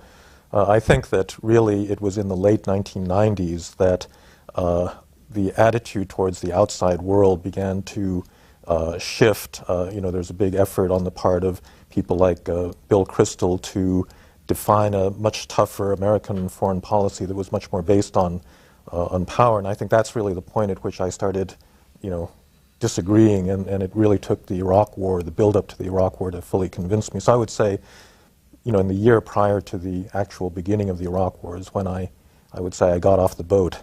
And it was, I think, a year ago this month that you made the decision to cut some ties with a magazine that had some neoconservatives affiliated with it. Tell us the story. Well, that wasn't really, I think that's a less interesting story than it might appear. My original article, The End of History, was published in The National Interest, which was a magazine, foreign policy magazine, founded by Irving Kristol. And it was, in my view, a terrific magazine. The ownership changed, and I think the point of view started to be, I think, a little bit narrower. And so that's the point at which I decided I didn't want to be on the editorial board of that magazine, and that we really wanted to found a new journal altogether, which we did, The American Interest, that I think was an attempt to get the kind of diversity of views on foreign policy that I think the old National Interest had. It's been how many years since The End of History and the Last Man was published? About 16 and a half. The original lecture that I gave at the University of Chicago was in the spring of 1989, and that was the first time that I wrote about The End of History, and so it's been 16 and a half years since then. And in fact, the book that I have right here is a print that's just coming out this year. How many times have you gone back to the printer for this book? Do you even have any idea? I don't even know. Yeah, and it's come out in about maybe 25 non-American editions. So. New York Times bestseller, Los Angeles Times Book Prize. How do you explain to somebody who has an interest in this but really doesn't understand, what does it mean, the end of history and the last man? Well, there's a misunderstanding that this was history in the ordinary sense, that things would just stop happening. But, it's history with a capital H. This is the tradition that comes through Marx and Hegel, and actually is, I think everybody has a sense of that when you say, well, you got to get on the right side of history with regard to things like women's rights or civil rights or whatever. It's this idea that, humankind over the centuries has seen an evolution. We go from hunter-gatherers to agricultural societies to various monarchies and principalities up through the Industrial Revolution. And there's a process, in which social institutions become more complex. They develop, certain features. And Marx said that this process would culminate in a communist utopia. And in fact, I think most progressive intellectuals for the 150 years after the Communist Manifesto actually believed in the end of history, but I think that he was very worried in this period of economic growth and a democratic president, and unless you had a strong foreign policy, first of all, you couldn't get anyone to vote for Republicans, but more that, America needed a big project that, would demonstrate the power of American ideas around the world. And so long before September 11th gave immediate, focus to this, I think that he was trying to argue for national greatness, for the much greater American defense spending, a big military that would then be able to enforce certain kinds of American ideas around the world. And I think that's not necessarily an argument. In fact, his father in the late 1980s had even questioned, whether we needed to stay in Europe with the NATO alliance. And so in a certain sense, he had moved in a much more restrictive direction. The differences, some of the differences between you and Mr. Christo were outlined in this book that you were both contributors to last year, The Right War, the Conservative Debate on Iraq. And last November, the two of you were on a panel together that we aired on Book TV, and I just wanted to show our viewers a little bit of it so they could get a feel for where you agree and where you don't agree. A general strategy premised on the idea that you are going to preemptively act to, kind of Osirach type attacks to prevent this, larger movement towards proliferation is, I mean, that's not going to be the future of non-proliferation, I think. But serious is, and I absolutely grant that this is a serious problem, but I think that that is not a long-run strategy for preventing that, those things from happening. Well, I agree. We didn't try an Osirach-type attack against Saddam. That's what we had tried to do in the late 90s. I mean, he really was a risk-taker. I mean, he did launch 2 wars against neighboring countries, and the notion that somehow, because he was a Ba'athist and Osama was an Islamist, there couldn't have been the sharing of weapons of mass destruction technology, including potentially nuclear technology. It's not as if he hadn't tried and come scaringly close to achieving nuclear technology earlier. I think the risks were too great. And I just don't buy the argument that terrorism is metastasizing all over the Middle East. We know what it would look like. We know what a seriously radicalized and terrorist-dominated Middle East would look like. Moderate governments would be falling. There'd be terror everywhere. The place would be in shambles. Anti-Americanism would be ascended. It just, now the polls, people don't like the Bush administration, and they're not crazy about American foreign policy, but that's not what's happening on the ground. It's not. No, it isn't. Well, what's happening? He attacked, he blew up 3 hotels in Jordan. Of course, he tried to blow up stuff in Jordan in '99. It was barely stopped. Is the regime in Egypt more anti-American than it was? Is Syria stronger? Is Syria stronger? Is radicalism in Syria stronger and weaker than it was? Is Lebanon in better or worse shape than it was before the war? Saudi, I would be tougher than Bush on the Saudis, but is the Saudi sponsorship of terror and the export of Wahhabi Islam more aggressive now or less aggressive? I don't know. Before we went in? Your chance to respond. Well, I just think that he's living in a dream world if he thinks that the situation in the Middle East is not worse now after the Iraq War than it was prior to that. I mean, we obviously had a very serious terrorist problem. Osama bin Laden was busy doing all of this stuff during the 1990s, but now in the region, the place is absolutely boiling with anti-Americanism. The credibility of the United States is extraordinarily low. There's been a huge amount of recruitment as a result of scenes that people in the Arab world see every single day of American tanks, rolling through an Arab capital. I mean, this is stuff that, it seems to me, he's basically arguing, well, none of our friendly regimes like the Egyptians or the Saudis have actually fallen yet, but certainly you've created conditions that make that much more likely, and you've added really, I think, enormously to the pool of people that are actively trying to do harm to the United States. When we first went into Iraq, did you have the same position then as you do now?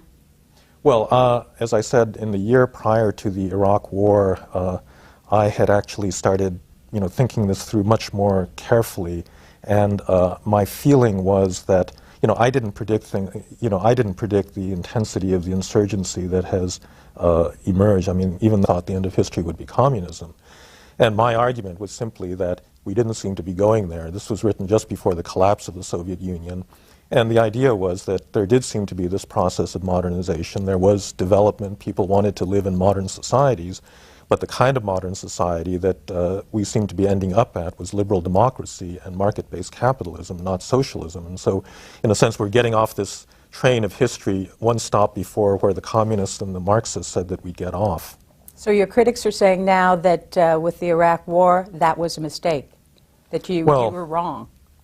A lot of things have happened. I mean, first of all, the end of history was a hypothesis. Nobody believes that, that I really intended to have a question mark at the end of that. But, it's true that a lot of things have happened in the world since 1989, particularly the rise of radical Islamism that throw into question at least whether the Muslim part of the world is going to arrive at what I view as the end of history, the way Asia, Europe, Latin America have moved.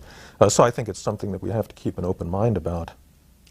You have now, just as we're speaking, this book is hitting the book stands, America at the Crossroads. What's this about? Well, it is a book about American foreign policy. I actually wanted to write, looking towards the future as to what, after the Bush administration and the legacy of the first 4 years in the Iraq War, what I thought was a foreign policy for the United States, but it also is an account of how we got to the Bush administration and how the ideas that in a sense it's a defense of neoconservatism, because I think that intellectual tradition was very rich.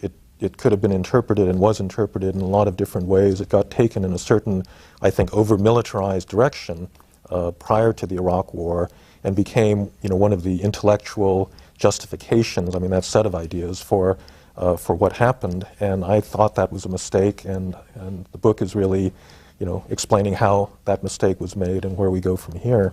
Let's step back and talk about some of the people who have influenced you. You already named one, Hegel. Who is he? Who was he? And what was his thought process that influenced you? Well, Hegel was a German idealist philosopher that lived right at the beginning of the 1900s. He was probably the most famous for this idea of, he was a historicist philosopher. He argued that our ideas are not necessarily true in themselves, but they're true relative to the historical era that we live in, and that they develop over time. All of these are, basically, I think, part of the way we see the world right now. He, in a way, became the most famous by influencing Karl Marx, because Karl Marx's whole theory of history he took directly from Hegel. But Hegel, I in a sense, tried to revive Hegel, because Hegel said the end of history, this terminal point for the historical process, was something like modern republican government, not communism. It was Marx that then took it to that extra stage. But Hegel was really the one that set the basis for historicist philosophy. And who was Leo Strauss, and how did he impact you? Leo Strauss was a very influential philosopher who studied in Germany in the 1920s. He had to flee Europe because of the impending rise of Nazism. He taught at the New School and then for many years at the University of Chicago. And he, I think, was above all concerned with what he called the crisis of modernity. He said that modern philosophy, Nietzsche and Heidegger, had, in a sense, undermined the rationalism of the Western philosophical tradition, and it left, in a sense, things like liberal democracy without serious philosophical support, and that crisis was a very serious one, and we needed to, think through it. Now, I think people don't understand. He got dragged into the Iraq War, I think, on completely wrong grounds, because he never talked about public policy. He really was a philosopher, and so if you read his books, they're all very dense commentaries on Hobbes, Thucydides, Machiavelli, Al-Farabi, and so forth. And so it doesn't lead to a doctrine, and certainly doesn't lead to any kinds of policy pronouncements that would, tend to make you more or less in favor of any particular foreign policy. But shouldn't we be able to look at a philosopher and say, this is how they would think about this issue? Well, obviously, a lot of his students did that. A lot of his students, second and third and fourth generation students, did get drawn into the policy world. I think, the concern for, the concern about modern relativism is by and large something that conservatives more than liberals tend to worry about. But a lot of people then jump and say, well, Strauss was an absolutist. He believed that there are absolute values and that, the Iraq War was absolutely right. And that's just, I think that's just silly, because in fact he was an extremely sophisticated thinker that realized that any kind of recovery, of something beyond relativism was going to be a very hard project. Let's jump into this brand new book. And some people have already seen this because it was excerpted in the New York Times magazine in early February, mid-February, yes, actually. What kind of reaction has there been to that? Oh, it's been amazing. I've gotten so many emails and messages back and forth. A lot of brickbats. It was positive for the first day or so, and then all the brickbats started coming in. Oh, the brickbats. Well, one of the things that you talk about in here, just in trying to set the scene for a discussion, about neoconservatives is something that you alluded to at the very beginning, which is how do you define a neoconservative? And you say here that the intertwining of neoconservatism with other strands of American conservatism made it hard to identify specifically neoconservative positions. Neoconservatism's contemporary enemies vastly overstate the uniformity of views that has existed within the group of self-identified neoconservatives since 1980s. Can you talk a little bit about that? Well, sure. For example, after the end of the Cold War, people said, okay, the big enemy is now gone. What do we do? And I think among neoconservatives, for example, the old National Interest used to have an annual dinner that had everyone from Jeane Kirkpatrick and Henry Kissinger attending to, Bill Kristol and Charles Krauthammer, myself, a lot of other people. And there was actually, it was not ideological. Those discussions were quite fascinating because some people thought, all right, after the Cold War, we ought to have a much more restricted, national interest-based foreign policy, not do so much intervention. Other people thought that it was very important to use American power to support moral purposes, democracy around the world. And I think there was really no uniformity in how people thought, the next stage of American foreign policy ought to develop. And then you asked the question, who was Ronald Reagan a neocon? Was he? Well, I think that neocons were started out as intellectuals. I think in a certain sense Reagan in his early years was that. He had a lot of ideas. And like many neoconservatives, he started out on the left. I mean, he was a Democrat. He was a big supporter of Franklin Roosevelt. He was the president of a trade union, the Screen Actors Guild. And he moved to the right, in a sense, by seeing the misuse of power and ideas on the part of the left, and that's exactly the same trajectory as a lot of other earlier neoconservatives. And I think in that sense he genuinely was, and he did have a kind of belief in the universality of democracy and American ideals for people around the world that I think are very much part of the neoconservative legacy. And today, as you mentioned Bill Kristol, his father Irving Kristol, to those people who might just look at that and say, oh, they're both neocons. Is the neoconservatism of Bill Kristol the same as his father, Irving Kristol? Well, I think that Bill did try to take those ideas in a different direction in the early 1990s. That surprised me, but I had this very strong sense that we, the United States, do not handle this kind of intervention, and particularly the aftermath. Well, if you look at all of the Monroe Doctrine interventions in the Caribbean and Latin America, our success in bringing democratic institutions throughout that region has really not been terribly good, and we tend to have a short attention span. We do not stick with these things for as long as they really require, and I think all of those things are really being played out now in Iraq, whereas things heat up. There are increasing calls to get out and to cut our time short, and I think this is right on schedule. It's about 5 years. We got about 4 or 5 years of attention, and then things get tough and we start disengaging. And I thought before the war, if you're not prepared to stay there for much longer than this, you probably shouldn't do this at all. So we should not disengage now? I think it would be a very bad idea to do that. I mean, you saw after the Samarra mosque bombing, what the future of Iraq could look like without American forces there in the background to stabilize things. And so I think, even though I think it was a mistake to get in, I think to get out early is going to also be a big mistake. Have we made bad decisions along the way? Well, I guess one of the most incomprehensible things was the real failure to plan for a prolonged stay in terms of not having enough troops to keep order in the immediate aftermath of the intervention, not having the funds lined up and the people, ready to do the reconstruction of Iraq. I mean, that's one of the, that enormously complicated the task that we had. Whether you could have made it work had we done better planning ahead of time, I don't know, but it certainly made things much worse. But I remember reading in something that you wrote that you said that just putting more troops in there may not be the answer. Well, I think now more troops is not right. I think it's not? I think that probably all the commanders out in Iraq don't think we need more troops, and I think they're actually honest about that right now. I think in the first month or two, it's absolutely the case that we needed more troops. And in fact, Jerry Bremer's recent memoir, he actually says that he went to Rumsfeld and and the White House and said we need a couple more divisions, and they simply didn't answer them. We didn't have enough troops to guard all of the weapons storage sites. We didn't have enough troops to search for weapons of mass destruction. We didn't have enough troops to keep order in Baghdad and other cities, and that did enormous damage, I think, to our entire position. So I think in that first year, that's absolutely right that we didn't have enough troops. On the first Sunday of every month, we have this program called In Depth. It's 3 hours with an author who has written extensively over his or her career. And this month, we've invited Francis Fukuyama to be with us. He has a brand new book just arriving in bookstores called America at the Crossroads.